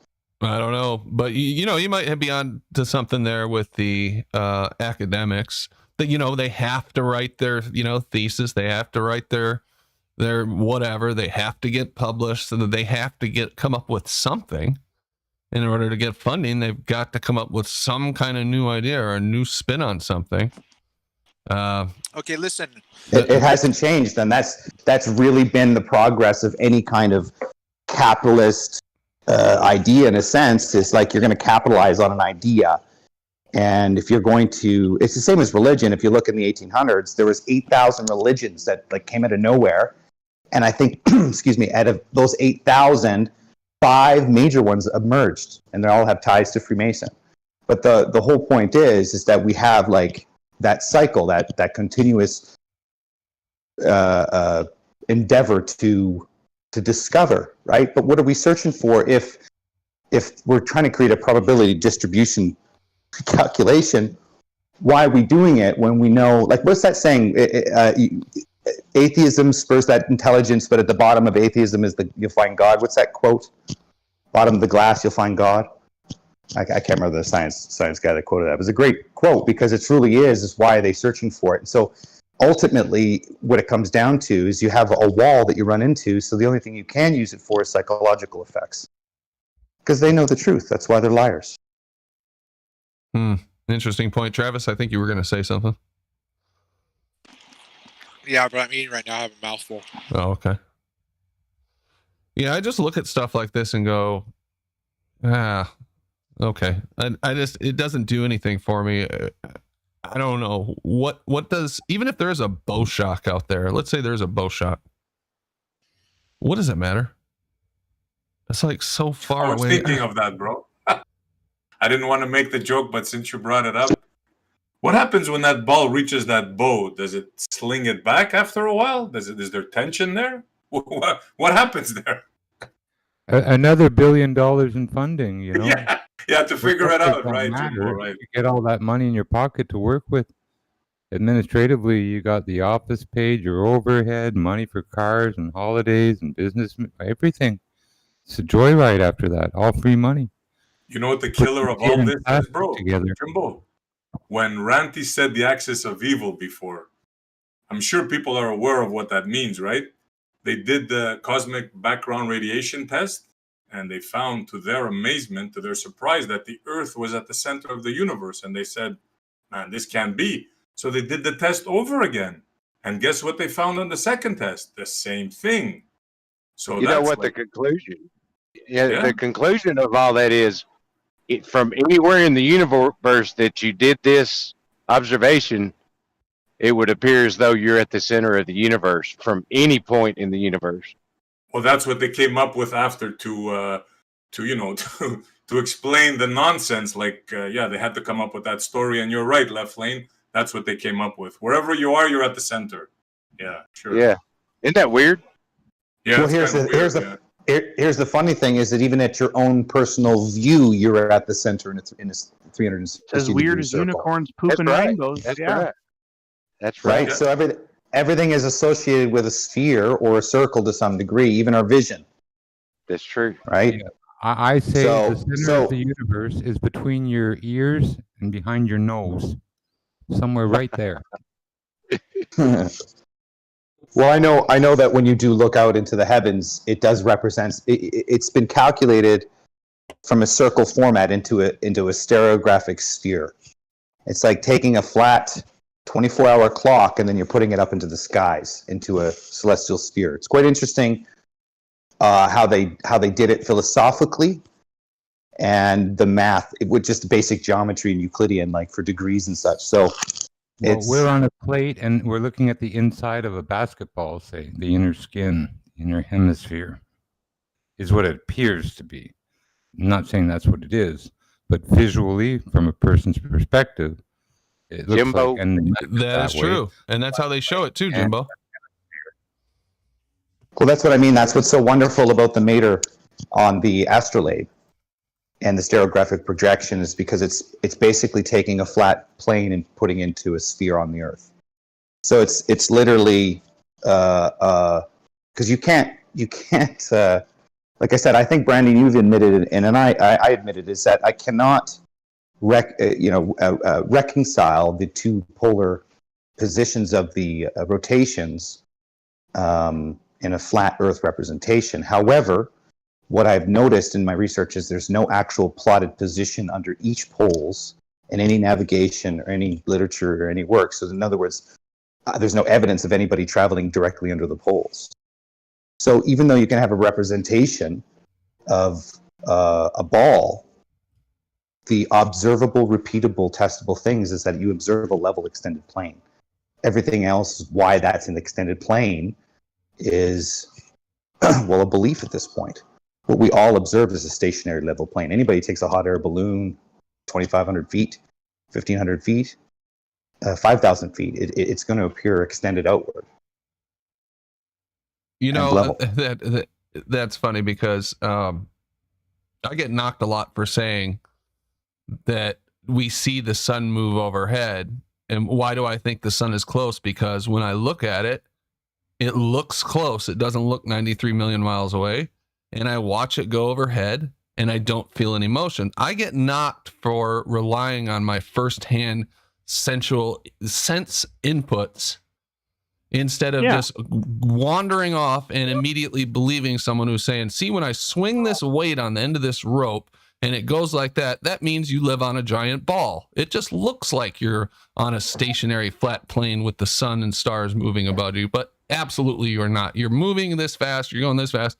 Why do we discount that so much? I just think that's wrong to discount the obvious information that we get about our world on a daily basis. They are conditioned, Brandon. Yeah. Well, when you ask them a simple believe question, that you cannot trust your senses. well, when Go you ahead, ask Nana. them when you ask them the simplest question of why does the sun and the moon appear to be roughly the same size in the sky, and they say, well, that's just happenstance, or that's just good for us. That's literally a default position for a lot of people who believe that they are the same size because the sun is 400 times bigger and 400 times farther away. Well, what else But is yet- there to say to that, Data? Well, that's what I'm saying. You have really those two defaults, right? A mathematical reasoning, or, oh, we're lucky. Okay, Howard, here's the question. If you and Okay. if you and I are neighbors out in the prairie and we're having a talk one night and I suggest that the sun and the moon are the same size, what is it that you would be able to produce for me that justifies why you would say, actually, Travis, the sun is 400 times bigger than the moon? How would you even know that? Oh yeah, you know, I've many times, believe me, I've thought about. I've tried to consider erasing what I know. Yeah, but And you then don't know. You don't know. Try That's to what I'm saying. well, what you're saying is we're out in the desert, and let's just say we're not necessarily cave people, but science doesn't exist, and we ask these questions of ourselves. You know, I mean, you have no other choice but to speculate on But it. listen, You know? no. There would be no reason for you to speculate that the sun was actually bigger than the moon. How would you justify even saying that it's 2 times bigger? Right? So you're saying, oh, it's just twice as far away, but it's 2 times bigger, so then relative blah blah blah. Okay? Where is your justification for moving the sun farther away and making it bigger at the same time? Okay, you should be able to, on some smaller argumentative scale, produce one reason why you have to even go in that direction. Well, they for the lack of a better answer, they measured it and found it to be such as it is. And Okay, that's hold a- on. that's Hold say on. to Hold that. on. Hold on. I looked at the sun and the moon, and for the most part, when I look at them, they look to be the same size. Yes. Now, you just said that they measured, okay? What did they measure? They measured the distance to the sun, Okay, Howard. the distance to the moon. And see, I mean, that's the Okay. answer, though, guys. Okay, I don't know Howard, what else okay. to say. Okay, Howard, would you like to base your argument on the most primitive calculations for the distance to the sun or the moon? No, Or because they would you like... they weren't right. I'm sorry? Yeah, the most primitive. No, I wouldn't base my current understanding on anything primitive because they weren't right. Okay, so let's then move forward from the primitives to as close as... Because even though Eratosthenes was primitive, he was still really, really, really close, right? And even though...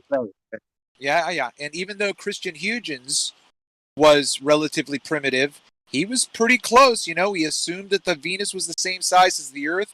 And how did they know that? Eratosthenes, okay? All of these guys are circle jerking each other, okay? So look, the reason why...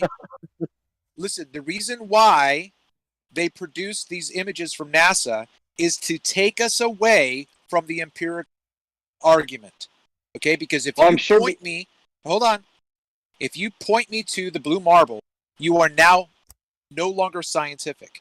If you point me to being able to shine a laser at the moon and get back a return, you are now no longer scientific or empirical. Okay, so let's go back. Hold on. Let's go back to before we had a photograph. Let's go back to before they reflected a laser off of the moon. And before that, how did they know the distance? I'm sure before the guy assumed the size of Venus, they actually went and did the math and said, "Oh, if we say it's the size of Venus, it'll all work out for us." So we'll just say it's the size of Venus. But was that him roboting? I think so. I thought it might just be me, but yeah, I think so. Yeah, but you know what I hear is you guys running away. Listen, man, what is the most plausible reason why the sun and moon are the same size in the sky? Is it because of the math? Or is it because they appear that way, therefore they must be the same size, and they must be close because we can see them right. Well, let's really use close in Occam's our razor, atmosphere. and I'll go with the former. They're the same size. And there's another thing. If we see a cycle that we can derive a pattern from, and from that pattern derive a prediction from, and then from that prediction create a probability distribution factor, and out of that probability distribution factor, we can produce theories, right? See the progression there? So we you said Occam's razor. Occam's razor, half of Occam's razor states with the least amount of assumption. So are we now focused on Occam's razor? No, we're focused on the sun and moon being the same size in the sky. Go. No, y'all said Occam's razor though. I did bring it in. Focus on the sun and the moon. Go. What about when the sun and moon aren't the same size to us? What about like right near sunset when the sun looks like it's gigantic compared to what it normally does in the day? What about that? Again, what are you doing? What are you doing? What are you doing now? You're doing the same thing. Focus. Sun and moon, same size in the sky. You're going, what about this? What about that? Focus. Main subject. The sun and moon appear to be the same size in the sky.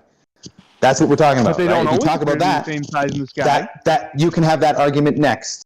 You can have that when we're done this argument. You get it? Okay. That argument sticks. So when you have an explanation for it, what are you going to believe? We have no reason. As a kid, you're fascinated by the concept of the math. So much so that you are scared of it. You're math. No, well, look at that. I couldn't figure that out. 93 million miles away. I'm not going to touch it. And then you look at it and you realize, and then okay, well, there's all these assumptions, and then you realize that of assumptions you can derive whatever you want as long as you assume whatever you want. So it's not there. Yeah, just to go back real quick, Howard. So that is a bit of what my point is. My point is that the measurement or the need to measure the distance to the sun became necessary because other assumptions about the nature of our world were taken for granted. And when they ran up against the difficulty that having the sun and the moon be the same size, they then had to find another explanation for it. Okay, this is the whole peeling the onion back with your model. Well, I believe, to me, go ahead. Let me just finish real quick, and I'll be done. I honestly believe that if someone could take the time and research this, each of the suppositions of the heliocentric model is based on a philosophical premise and not an empirical scientific position. Go ahead.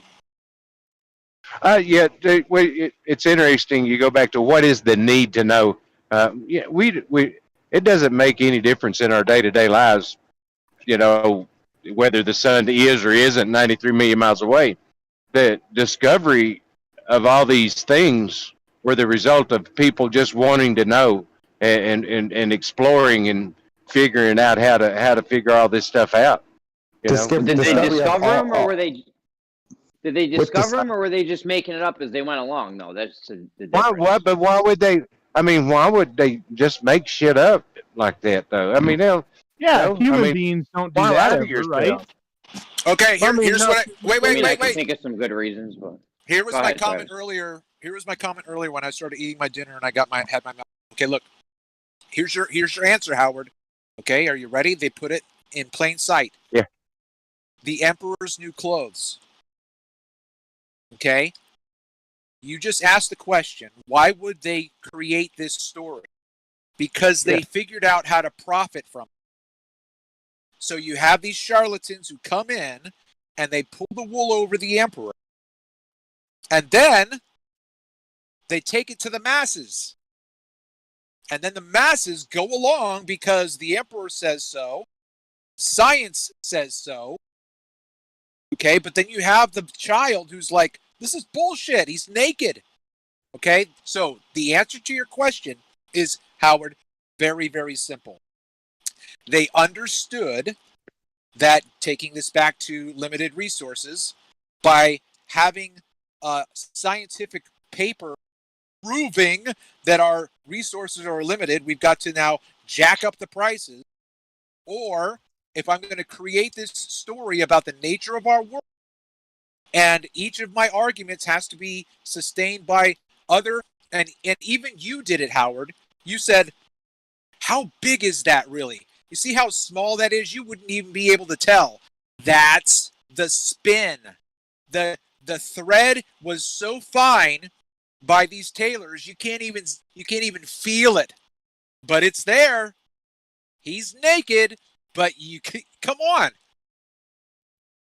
That's the answer right there. They figured out how to profit from it. I think that it's a lot easier said or easier done than we might believe. You know, if the Queen, who did support the Royal Society, says, well, I think the Earth is a ball. I want you guys to go out and, you know, find evidence or whatever. And these guys, you know, maybe they believe it too, and they're getting support of the Queen, and they go out and do it one time, and they find some evidence that supports her. They're going to keep going in that direction. The bullshit has to start somewhere. And if they know that if they don't find the evidence, she'll just lop off their head and find someone who will find the evidence. Yeah. I mean, here's a crazy theory. Let's pretend that science and religion used to be at war, and the religion and the churches used to have sway over the people. How would you go about it to get sway over the people? You'd say we're on a spherical Earth, because if flat Earth came out, then religion is going to have all the power over the people, and you won't be able to tell them nothing. You know what I mean? Or you have this idea of global. So the global is representation of the sphere. So it's a bigger plan, and that's just the beginning of it. Yeah, and in later years, I think that, you know, it's possible that this was co-opted as a way to hide technological advancements, especially after World War II, which is kind of what I wanted to touch on with von Braun, who was in charge of the V2 rocket program, technical director for the V2 rocket program, from what I understand, and was taken to the United States afterwards as a part of Operation Paperclip. But that was the first time that long-range rockets had been used for that kind of purpose. Now, that is a powerful game changer in terms of warfare, especially when you're talking about total war. So here's the United States and here's USSR coming out of total war. They've got these new weapons that were just coming into their own towards the end of the war. And they're going to snatch up the scientists, and they are going to explore every freaking avenue available and try to monopolize every single bit of knowledge about this new weaponry they can for the next time they go to war. It makes so much sense, right? So they bring von Braun over. He works for the army. Then, you know, they decide, hey, why don't we can increase our spending. We can do different tests. We can test these long-range ballistics. Let's say we have a space program. Or let's put spy equipment and satellites, high-altitude balloons into orbit that we can spy on the USSR. It's always about spying, man. That's always what this has always been about. It's never been about space. It's always been about controlling space, and that's by spying and being up there first. That's what that's all is about, man. Yeah. Space is just this whole thing is just lipstick on a pig, which is fine. It's a great light show. They show the technology. They may show new ways to burn jet fuel or whatever they're using, whatever fuel, the hydrocene or whatever it is. But it's just a magic show. It's just like David Copperfield, man. This is a David Copperfield world. The priests did the same thing. They were the rulers of magic in the beginning days as they are now. So Yeah, I would listen, lean towards just real that quick. because information is. Go ahead, Travis. If they put the spin of space wars and the Cold War and intelligence on keeping national security the issue, then we're not going to think they're spying on us, right? So it's the same thread of what Brandon started off on, what Data just said, right? If they explain to us that they're doing it for national security, putting up all of these monitors, we're going to be, yeah, keep us safe, okay? But they're really spying on us because each of the countries are in corporate affiliation with. They are the same Hydra. Oh yeah, people love to use that argument. Well, these 70 some odd space agencies, they're all working together. Fuck yeah, they're all working together. You don't think all these countries have similar dynamics? They have publics who demanding protection. They have, oligarchs who want to make money. Half of them are vassal states of the bigger state. It's basically one big conglomerate, as you said, a Hydra. That's not out of the realm of possibility, especially post World War II, that all these countries are connected and they all have what are they called? They all have agreements between the countries to just share scientific data and on space. A whole and all bunch that of them crap. signed that treaty, right? The Antarctic Wouldn't Treaty. the- So they must be exactly, able to wouldn't- work together. wouldn't the They are Antarctic Treaty be that exact same thing? Yeah. If you think about fundamentally what they're It trying would to have fallen do. apart if they couldn't accomplish things together. Yeah, exactly. Yeah, there's so much evidence that they're in But- cahoots together. I mean, you've got the we've been systematically going to war with countries that don't use the central banking system as the rest of the world. Check the last countries America's invaded. They were countries that didn't use the central banking system. And we're going to war with them and introducing them to our system and showing them the way. Well, and people love to use China as the exception to that and say, "Oh, really? We're working with China. We're China's keeping our secret. We're keeping China's secret." How many freaking factories does China have stood up to support all of the widgets that we buy from them? What is the relationship on our GDPs? How are we interconnected? How much of our We're country totally do dependent on each they other. fucking own? Give me a break. We're not at Yes. war with China. We're not China's enemy. Well, here's the deal. The deal is that it's supposed to switch positions now because China per capita has more millionaires than anywhere in the world per capita in their cities. Now they're going to go from the United States being the material consumer to China being it. And that's the idea. And then we're going to be the factories again. And then it's going to be this mad rush for China to buy all of the materials, like everything. They're going to buy oil, precious metals. They're just going to buy it up for the next 10 years until 2030. And then China's going to be the major supplier of the world for everything. That's the plan. Well, that would make sense. And China's got a ton of people. And, they're not going to be the world's widget maker without gaining somehow. So what they do is they drive. They don't ask what their they do is citizens if they want to do it or not. Yeah. So what they do is they drive the pandemic, break all the jobs down, break it all down, destroy it all, and bring it all back with a force. Right? Drive it big. All win, win, win, win, and then do it again 9 years from now. Yeah, the Great Reset, right? Let's reset That's stuff. the plan. Let's remold it into closer to our one world vision. And it's not like they're hiding that one world vision. That's not a conspiracy theory. They put the papers out. They make documentaries. They write books about it. They all have meetings. We can see it. Oh, anyway, yeah, and that's why I wanted to bring Von Braun up, because it's like, who are you kidding me? You think this was some benevolent thing that they did, trying to stand up this space program and go to the moon? They got this Nazi slave master who developed the first weapon rockets that he fired into the civilian areas in the UK and other countries. And he came over here and he became a philanthropist. That's why we hid his background until after his death, right? That's why they never just came out and said, "Oh yeah, this guy was a Nazi, slave driver," right? Did you know that three years before his death, he became Christian? 3 years before he died, he became a devout Christian, and he wrote out something or wrote a letter in his deathbed too. I don't know if you guys have read that, but and then he wrote Psalms 19, obviously on his tombstone. But that's whatever. That's just circumstantial, I suppose.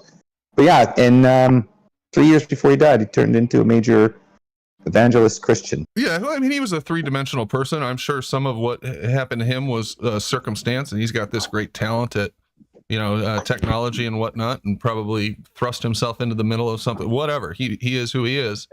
But what I'm saying is, wait a sec. Hold on. You just said something about talent, so I just want to reference Jack Parson for a second. Jack Parson, Jet Propulsion Laboratories. This guy was into sex, magic, and occult stuff. So you say intelligence.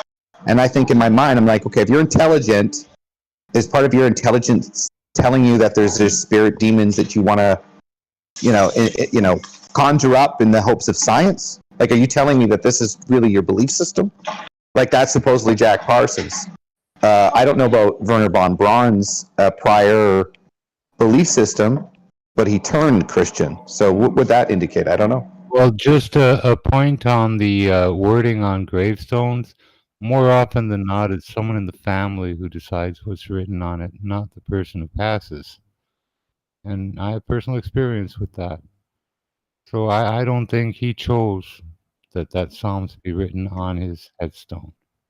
No, and the coincidence in the matter is that he was in charge of Operation Dominic, Operation Fishbowl. He was the lead, head lead, whatever you call it, tech, whatever the terminology is in his division, lead scientist, whatever, but he was in charge of it all. And the idea was Operation Fishbowl and Operation Dominic is to launch 6,500 nukes as high as 400 kilometers up into the upper stratosphere and detonate or explode various weighted explosions. To detect the impact was one of electromagnetic impulses. So the distance the explosion would carry this electromagnetic pulse. How they measured it, I don't know, but that was the idea. And I think the SALT Treaty was born out of that in 1963 because they were experimenting with the high altitude explosions and I believe outed some radio towers, some airport facilities and things like that in Hawaii. So when you look at the technology, they had a belief system went along with it, especially Jack Parson, right? Which believed in entities. Well, and it's sort of like with L. Ron Hubbard, wasn't he? Parsons? Yeah, and then if you look at Gordy from D-Wave Quantum Computing, his name's Gordy. He's actually in Vancouver here, only maybe 30 minutes from me. Longer, hour from me. But he's the inventor of quantum computing. Sorry, D-Wave computing, and he has contracts with military and so forth. And I think BlackBerry's also working on their version of quantum computing as we speak. But the whole point is they also believe in these entities. Yeah. And anyone that does DMT believes in those entities also. Or Never done DMT. Jack Parsons, what Data brought up, it's so important. Ali B, shout out Ali B. He turned me on to this. If you guys look into what these guys were doing, sex parties, wife swapping, they were involved with Aleister Crowley, all kinds of black magic, you guys are going to really, really blow your minds. Jack Parsons also. Check that out. He founded that kind of stuff goes on everywhere. Mike Tess, Jack Parsons founded the Church of Satan in Pasadena, California. There you go. And the Jezebel Laboratory. Did y'all know that the Church of Satan is not necessarily about the devil? I really don't give a shit. It was founded by Jack Parsons in Pasadena, pretending to go to space with burning phallic symbols. So I don't give a fuck what they're worshiping. Well, what is it? Well, it's not about worship. it's not about worship. Now, this is one of our fellow drivers, and I always stood away from him and was real reluctant because of his appearance and things like that. But we became friends, and finally I asked him one night, and I'm like, "Are you a Satanist?" And he said, "Yes, I am." Well, we've talked about it. He said it has nothing to do with the devil. It stands for being Sounds an like individual. yeah, but it sounds like typical baller rhetoric. It's like you have to be still to be moving. Has nothing to do with baller. They used Satan sort of as a strong language, but it stood for being free thinking and not being tied to religion. Yeah, so earliest scientists used to think that Lucifer was the light bearer of knowledge and was basically in the Garden of Eden that provided man with the knowledge, right? This is the whole process of early science. If you look in 1700s, they believed in Lucifer and the light bearer of knowledge. And whether it's Freemason, Templar, whatever you want to talk about, these men believed that while they were trying to proclaim formulas and constants. Now, when you and say values. these men, Data, and I've done a little bit of research into this. Obviously, Newton was a huge occultist. Who are you talking about specifically? Are you talking about like the Royal Society, or? Let's look at Maxwell's devil, or what's it called? What's the Maxwell's demon? If you look at them, they had a supernatural predisposition.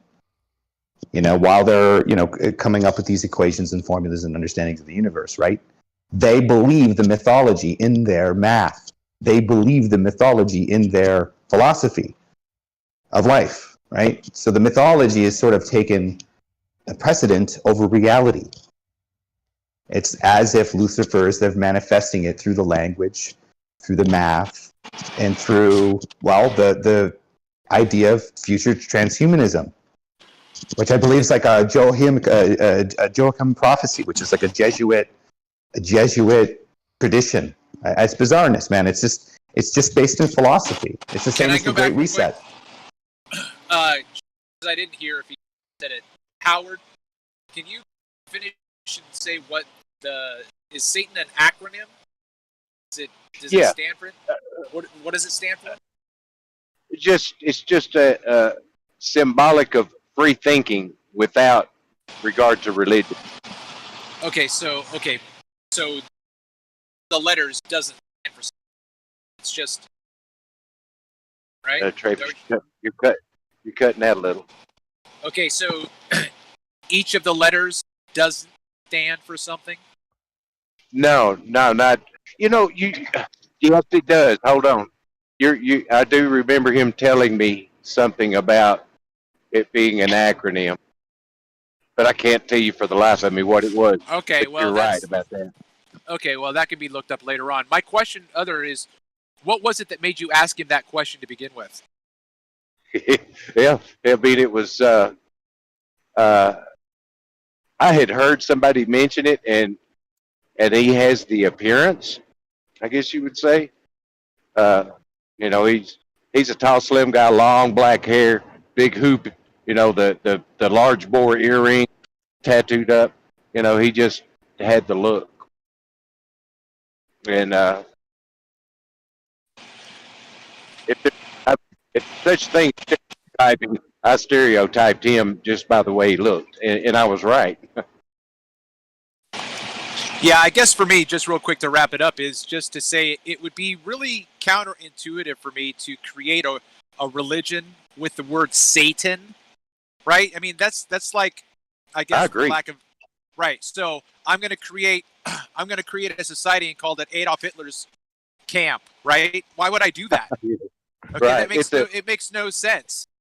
Well, Yeah, especially if you're like it's, anti-religion, so you're gonna say that you're somehow not in the religious mindset, but you're going to name it after one of the major characters in the major religions of the world. And then do specifically exactly what they would associate with Satan, which is be non-religious. Yeah, but wouldn't that be a typical response for somebody who you think is a Satanist? They would tell you no. They're not, while you're looking at them and they practicing that there are. That's the typical duality. It has to do with being provocative, I think. Oh yeah, it's Well, like the light- it's like a Yeah, but to Spurgy what thing. end? The light bearer, right? Do you guys know what I'm talking about in Lucifer being the light bearer to man? Oh yeah. It's supposed to be the sympathetic understanding of the fallen angels coming and helping man with knowledge to succeed and live on this earth. So there's that empathy in that movement, right? Yeah, right. I wouldn't have put it past the them. whole demiurge and all this other things. I haven't studied the occult too much just because it just doesn't interest me that much. But I find it fascinating that it's tied to science so intimately. That the same people we talk about every day are the same ones who are, so involved in all this occultism. Well, look at our moon, our planets. They're named after gods, from Greeks. So if literally the way I'm looking at it now is a social exercise using a philosophy. It's like literally 60 years old because we've only been in this system for 60 years. So it's literally implemented a 60-year strategy using Greek philosophy, Neoplatonism, perennialism, to grow a society, and now to tear it down and rebuild it again. You do what history has done before, which is repeat itself, but this is the difference. Rome was torn down by Christians, and then the barbarians came in and cleaned them up. This time, it's the pagans that are tearing down Christian statues or white supremacy statues. And then something else is going to come in after the pagans tear everything down. Now, what is that going to be? I don't know. I haven't figured it out yet.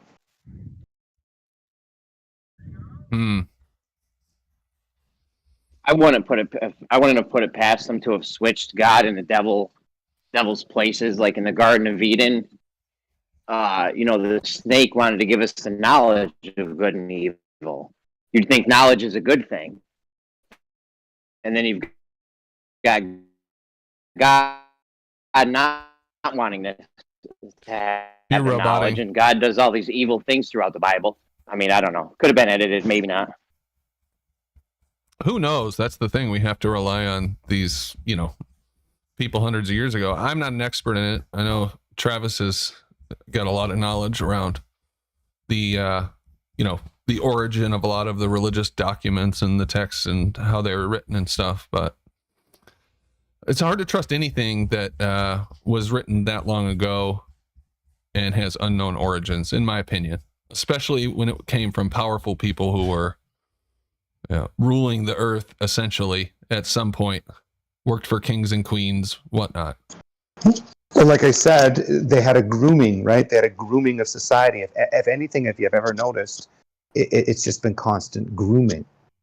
Our schools, our jobs, our way of life is a constant grooming. They needed a working philosophy. They needed a working math structure. They needed a working system, right? You're talking about a new world that came over to conquer and rebirth and regrow, 1700s, right? Well, they needed a new system. That system came from what they call sacred geometry, right? Or came from gematria, whatever you want to call it. But they had to have some sort of system. And now the technology has surpassed their philosophy, that now they need a new system so that our philosophy can't surpass their technology, right? Sure. So what do you think the new system is then? Data or? Digital technocracy. Ugh. They want to have a smart city everywhere you go. Basically, devices talking to each other constantly, while you're around these devices talking constantly to them, and then eventually your body will be talking to the devices that are around you constantly. That's the whole point. Facial recognition and go through like millions of photos of known bank robbers and stuff on everyone that walks into a bank today. Yeah, that's already happening right there. Yeah, but what's not happened yet, and they're developing the grid for it, is the smart communication between devices without being hacked. The purpose is that the birth of the idea, obviously, is the grid system for the electrical or the automated vehicle system, delivery system. That's why they brought in the 5G data. Their Yeah, but ultimate goal is 5G's old news. There's 8G now. There's 6G now. 5G is just a frequency. They have 8G. It doesn't matter. It's just nonsense. I guarantee you they're working on technology that's not out yet. It's just, look, there's a endless frequency of Earth. It's endless. You got to just tap into it with these ones and zeros, and with these transistors and receivers. It's a little more sophisticated than that, but there's an unlimited bandwidth. The point is everybody's in desperate need to grab it first, because apparently you need to pay for bandwidth space, and there's bandwidth space that you can't access with these ones and zeros. The whole point is they want the whole system connected. So it's a security grid system, so they can basically control it in zones, just like a sci-fi movie, man. What makes them think that they're going to be any more successful this time at this, centrally controlled technocracy than they were the last time in the USSR when it was they put all their force behind that and it failed miserably? They can't unless they kill 150 million people at least. No, they have already. They have. The means is technology. That's how they're going to do it, Brandon. Well, I Total got to control. tell you, that was their ultimate goal always. Now they have a means of doing it. yeah, they've come up with the technology. Yeah, no, I'm getting sick of these people who think that they're capable of micromanaging the entire world centrally. It's just very irritating, and it leads to millions and millions of people dying. Well, if you look at the complexity, if you are one of those people, let's say, at a pyramid structure of you are running 5 banks, and those 5 banks around the world are, 200 billion per bank. So almost $1 trillion to manage. Through those managements, you have to give instructions to each, where the money's going to go. I mean, that's a lot of stress, right? That's a lot. And the bigger your population goes, the more of these pyramid schemes you have to create, right? So basically, that's how it runs, right? You have, from the top, you create these other pyramid schemes to run the population. Well, eventually, you're not going to be able to run too many pyramid schemes before one other pyramid gets just as big as your pyramid. And you don't want that. You always want to remain on top of that one pyramid, right? So I think that's the idea. And so with all the technology, you have little people becoming little tiny pyramids because of the wealth creation, because of the technology creation, right? So it terrifies them. It makes it impossible then. That's what they want to do, is make it impossible for another pyramid to crop up, or for anybody to be not dependent without really sacrificing a lot on their pyramid and their technocracy. You got it. They don't want little pyramids creating up. Get it. We're already there, bro. If you have a business and you don't pay your taxes, right? They just seize your bank account. You know that, right? Yeah, but that's different than listen. But if you are aware of the legal process, you could, within a phone call, a couple of hours with a lawyer, you can have it. Oh, really? You think so? Yep, it's happened to me. If you owe the government money and they seize your bank account, you can make a couple of phone calls and get it back? Absolutely. Yep. 100%. Well, you gotta tell me how, brother. You need a lawyer, and you need a good reason, right? Yeah. No, but you know what I'm saying, right? They have total control. If your date is not up to pay it, and they take it out of your account early, right? Or for the process of notification, if they claim they have notified you, but then you have no record of notification, they also can delay it another 2 weeks. So they can give you a window, but there has to be a good cause for it. For the most part, you need a lawyer. No, but you know what I'm saying? They can seize your bank account. No other enterprise. Let's say you owe somebody money, right? They can hire a lawyer against you. They can, hire a collection agency on you, correct? But if you owe the government money, they can phone call the bank and tell them such and such a company, boom, seize all assets. You can't write checks. You can't do nothing. It's true. So it's just best to pay your taxes to Caesar. With Caesar's That's my whole point, brother. They have control already. Think but about with this technology coming up, they're going to solidify it. And that's what I'm talking about. Think about it now. If it's all, and they are, we talked about this before, they are slowly transitioning us to digital currency. This whole Bitcoin thing and standing up all these altcoins, this is them getting the base for the system in place and sliding it in slowly. That's why you see more institutions adopting it. You see countries switching over to it. Venezuela just switched over to it. Now they're dipping their toe in a little bit further. And one day they're going to jump in. Maybe it'll be a something that happens that forces us to jump in, or they'll just make it sound like a fantastic idea to 50% of the population. Right. kind of They- like they a only- And They then only- they have control of where everything. yeah. But Yeah, the funny only option is the you're virus, spot yeah. on here. But imagine now they have an avenue which to scare you, because I always thought that the transition to paperless money, that's their ultimate goal. Now imagine now they have something to scare you with. Oh, there's these dirty little germs on it, right? Oh, Just on saying. the money. Yeah. But they'll be able to turn your wallet off. They'll be able to, you owe taxes, you broke the law, comes out of your account that day. You did illegal business practices, on and on. They just you won't have control anymore. That's what I think they want. They want That's my whole point, bro. Yeah. Breakfast or go to a restaurant, your taxes are and the machines are directly connected to the revenue department. Yeah, Your tax, yeah. after your Yeah. How about this? How about the United Nations? How about the United Nations now is implementing a social credit score based on your purchases? That's insanity. It's on United Nations website under the Great Reset. They will change your social credit score based on what you purchased for your life. This is what they plan for the future. Ian Adams says there's a cryptocurrency for exercise. Tell me more about that, Ian. How the hell does that work? Yeah, I don't know. This social credit score, this is awful stuff. It's like, have you watched that movie or any of Adam Curtis's documentaries about the USSR and the great experiment that they did? And it's like watching them restart it with newer technology. It's just, this is a rerun. Here's the thing. It's like everything is Epstein Island, okay? Everything is Epstein Island. If you want to see a cue for the future, you go to Epstein's Island, you do your business there, they get some video recording on you, and then in the future, 10 years later, they use it against you or whatever they decide to. It's the same thing as social media. It's the same thing as Discord, what we're doing now.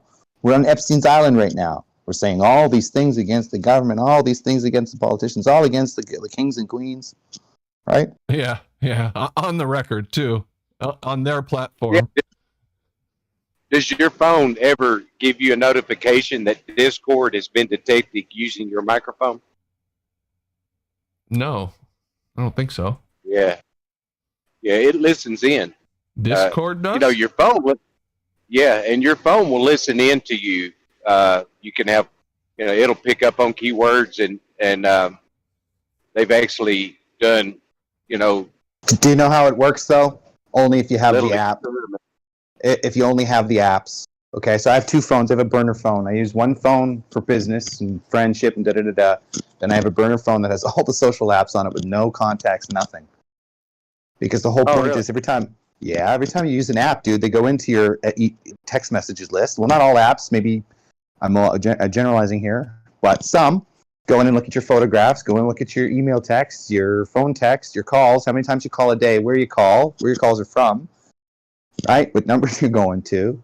So every time you access your apps, why are you giving them your phone list? Use another phone that doesn't have a phone list. Use another phone that doesn't have an email list. Talk to your friends anyway, but at least they're not knowing when you go take a shit, knowing when you're making phone calls. They'll still know that anyway, but the whole point is it's not controlled through Facebook, Twitter, all those social apps that are taking the data, right? So I guess in a general sense, maybe slowing the progression of the collection of data, but that's what I do. I just kind of separate them, man, because eventually I'll have a phone just for phone calls for business. For work. I think that any phone connected to the internet these days is they're listening through the voice to the microphone, they're watching through the camera. Now, granted, there's not enough people. Nobody's watching, dude. It's just gathered data, and then AI is used to sort it out. Nobody's watching. Yeah, man. granted, there's not enough people to look at all the data, but you focus on maybe key things in an image or key Right, words an said, algorithm and then to scrape whatever they are particularly looking for, or something like that. yeah. No, essentially they're profiling us into groups, right? Because when I come on here, they go like Discord is allowed to access my list if I have it attached to certain things. Or whatever. They're allowed to look. They have access to it. That's what you allow every time you accept an app. Anyway, I lost my point. I thought of something else, but The point is everything sucks. Everybody sucks. Well, we have sound pretty black-pilled all night, and I just want to say that I don't think of myself as negative about the outlook of No, my life you or shouldn't. humanity in general. I just see these trends and I worry about the future just like anybody else. And it seems like powerful people are making central decisions. They are that could lead us to live in a society that I wouldn't choose to live in if given the choice. That's all. And they're doing it deceptively and manipulatively, in my opinion. Absolutely. Well, that's what we're talking about here, is inspiring that, because first of all, once you realize somebody's trying to piss in your cornflakes, you're going to get a little irritated and maybe investigate. So it may not be pleasant to hear things that other people are up to, but it's important that you do hear what other people are up to, especially if you have future plans. Because if you have future plans and then you realize other people are trying to ruin those future plans, you may want to work a little harder, a little faster towards your plans, and not say 2 years, but 1 year. You get it? So the thing, If you have future plans. well, if you do, that's right. Some people As if are there's like, people out there that don't have any future plans. dude, there's people that I know just play video games and go with the flow, right? And that's it. Right, but That's their their future life. plans are to play video games and go with the flow. Then everybody you have to have a future plan. Like, you don't have a choice. Like, that's the way humans work. You always plan to do something in the future. It's just a matter of how big those plans are. Well, so if you have no future plans, then you're not planning to do anything.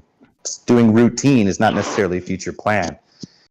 Conflating a routine as a plan just because you do it every day is not your future. It's just something you're deciding to do. A future plan is to plan your future, which means I'm not going to argue. I just found it funny was all. That's all. I'm not going to play video games today. I have a plan to do something else. And I planned that yesterday, so in the future today I do something different. So if you want to get video games, that, it's fun. It's all good. It's all good, dude. It's all good. I'm just saying that everybody has future plans of what they want to do. And if your future plan is to play video games all day, well then that's your future plan, I suppose. Maybe I was imposing a bigger reality to your existence. Like most people want to have a home or no, I was just have children. What you said, it sounded humorous to me, like as if there's people that don't have plans for the future. Like it's not really there's even people that choice. don't. You have to have plans for a future. No, there's people that don't. I have a buddy who let me say this. How about this? He just wants to he does have plans. He has planned them for the future, but they didn't work out, right? Yeah, that happens. So the point is now he's just going to do whatever he's going to do. So he's not planning to do anything. He's kind of putting himself in his position. Okay, this is basically what happened. He disappeared during this whole COVID thing into a foreign country and lived on a beach and did the thing, And the government gave him a whole bunch of CERB money, which is the money here from the pandemic. And of course, it went a long way in another foreign country. He comes back, he sees all the news. Because where he's at, nobody's talking about masks. Everybody's out living life, laughing, hugging. It's normal. He comes back to Canada, and everything on the news is cases. He's freaking out. And then everybody's wearing masks. He's like, what the fuck? And besides, it's freezing. But the whole point is he doesn't want to plan for the future. He just wants to go live, right? So he's getting out of this whole future that the future that's being planned for us. He's getting out of it. Anyway, he doesn't have a plan for the future. He's going to a foreign country with no job. You know. Yesterday I was Googling and I typed in, I guess it was 666 new cases. If you go and type it in, hit return, you'll get some place that has 666 new cases. If you type in 333 new cases and hit return, Google will tell you there's 333 new cases in this place. Yeah, any number. I've done that months ago. Google will generate, and so will other web browsers and search engines, these stories. Give me a number. Of people, cases. Type in any number, 2,323, whatever. Boom, you're going to get a result. He's right. I tried it. I'm doing it right now.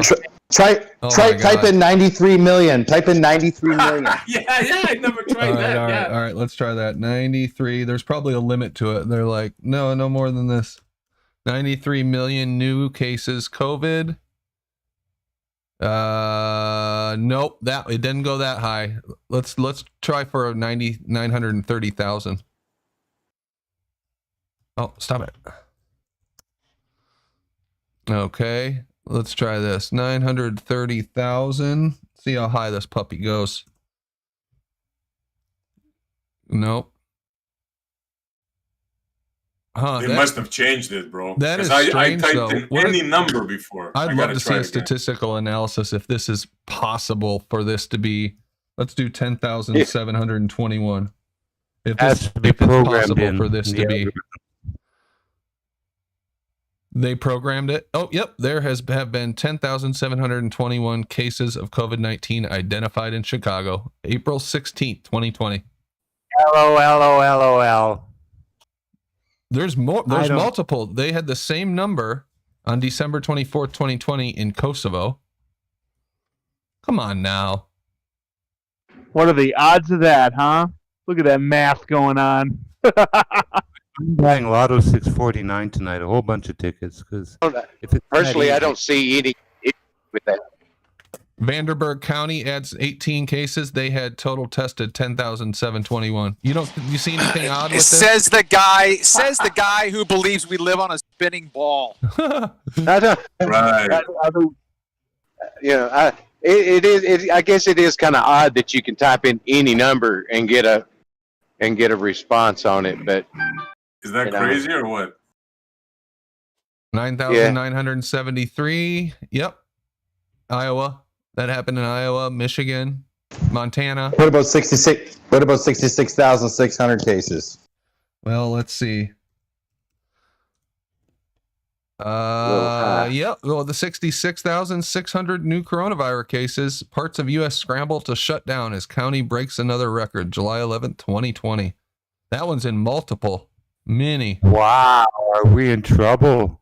The numbers say we're all going to get it soon. This is wild. Go on, Howard. Let Howard play. Howard, you give us a number.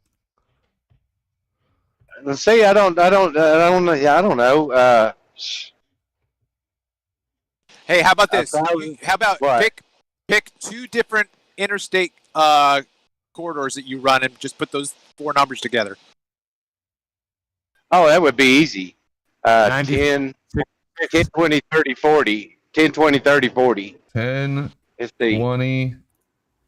Okay, 10, 20, 30, 40.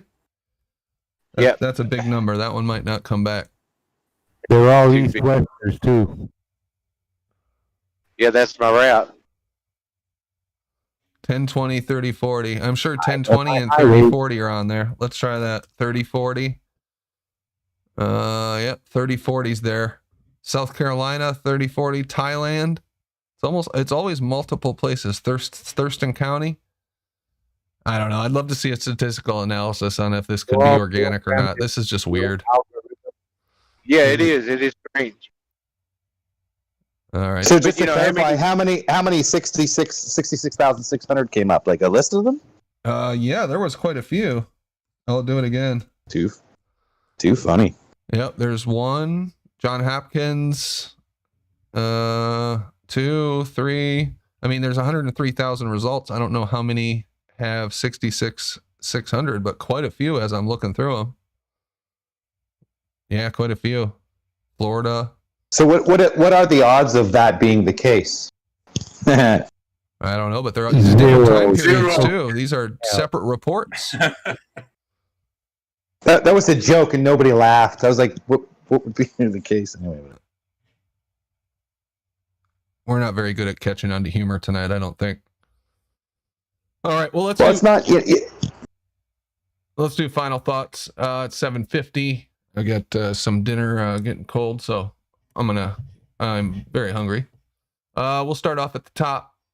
Chad, what's up? Final thoughts? Hey, what's going on?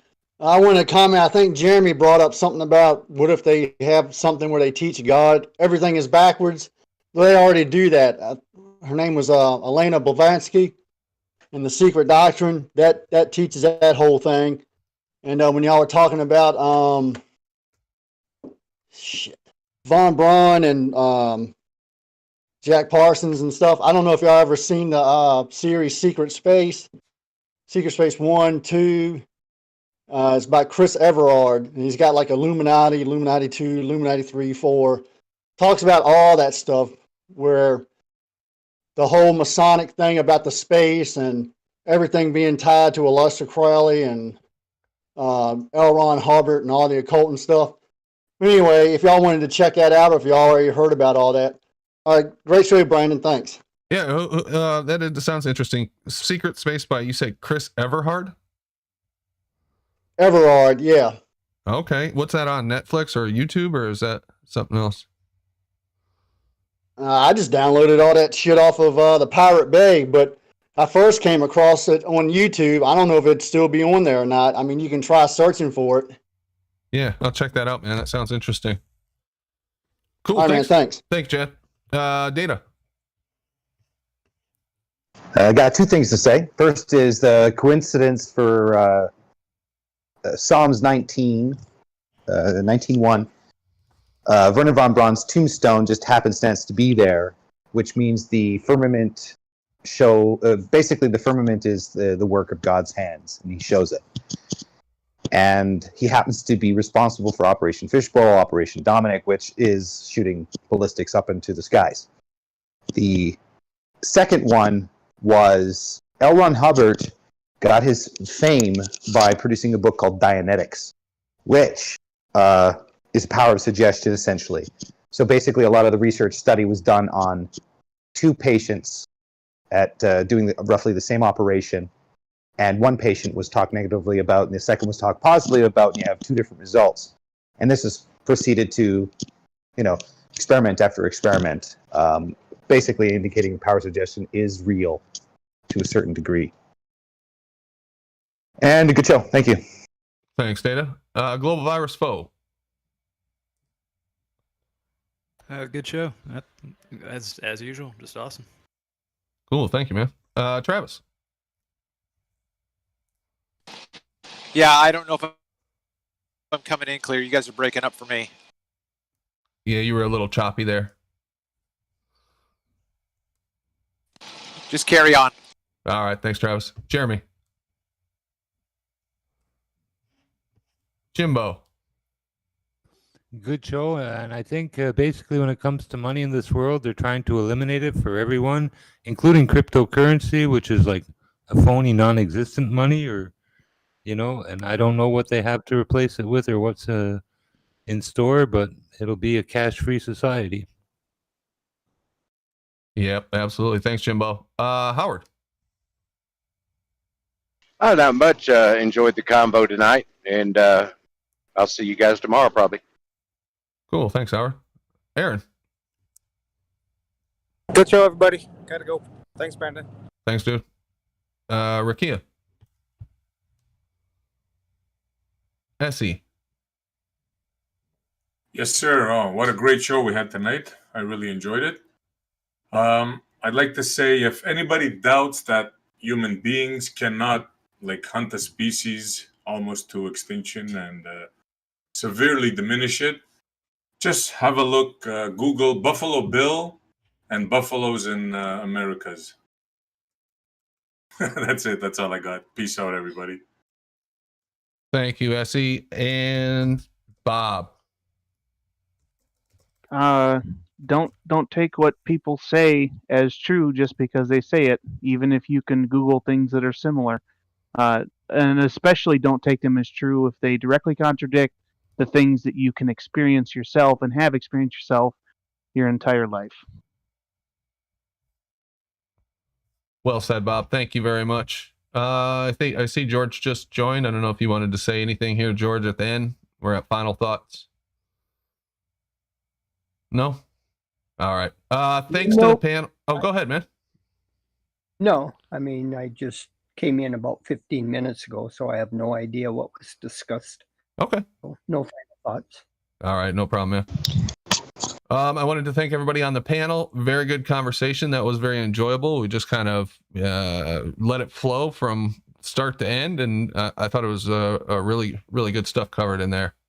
Data, it's obvious that you have been doing quite a bit of research and getting very intimate with a lot of subjects. So I am looking forward to your book, and hopefully you wrap that up pretty soon. And thanks everyone for joining the panel tonight. We'll be back tomorrow, 5:05, 10:05 Eastern Standard Time. If anybody has any idea for some debates, we haven't had a debate for a few days, a one-on-one, let me know. Ping me. I can even try to set it up if you have two people in mind. I'd like to have a debate here in the near future. All right.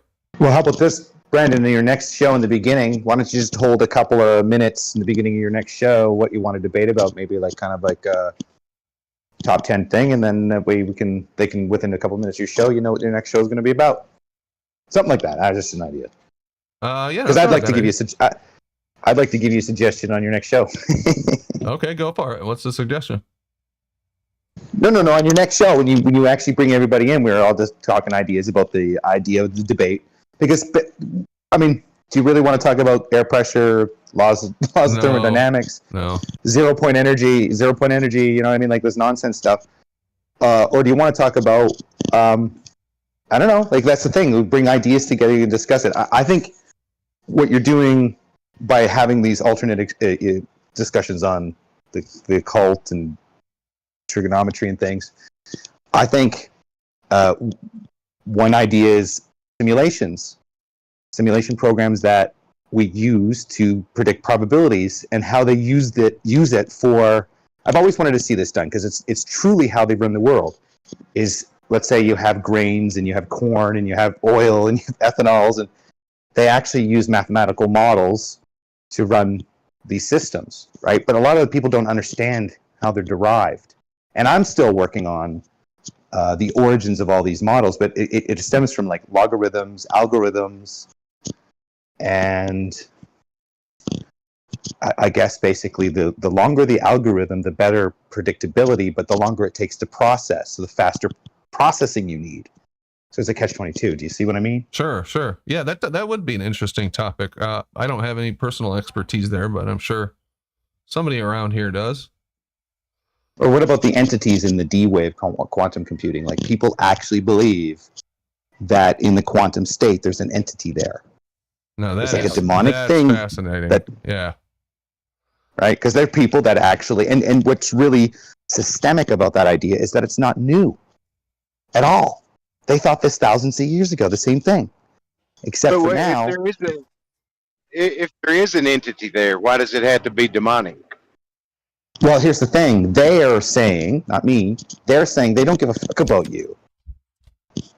Right? So if you have an entity that's making a decision, they don't give a fuck about you, period, that is indifferent. And I think indifference is very dangerous.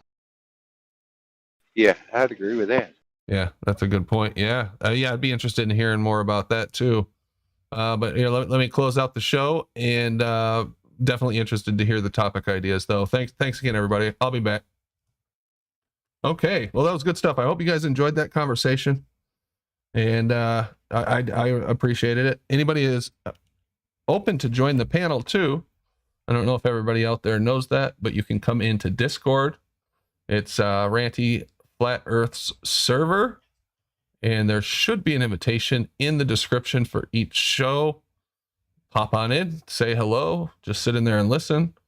If you like to endlessly go back and forth with Globe Zealots, you can do that in chat too. You kick them around, they kick you around. I guess it's okay if you don't have anything else to do. But I really appreciate everybody listening to the show. Good chat, and we will see you tomorrow. No idea what the topic will be, but we'll figure it out. Yeah, we didn't get too much into the V2 rockets gadget. I'm sorry. We just kind of breezed by it in the conversation. I didn't want to kind of derail the topic that was going on, but we'll definitely bring that back up and go into a little more detail on that tomorrow. Sorry about that. All right. Thanks, everybody. Have a good night. Bye.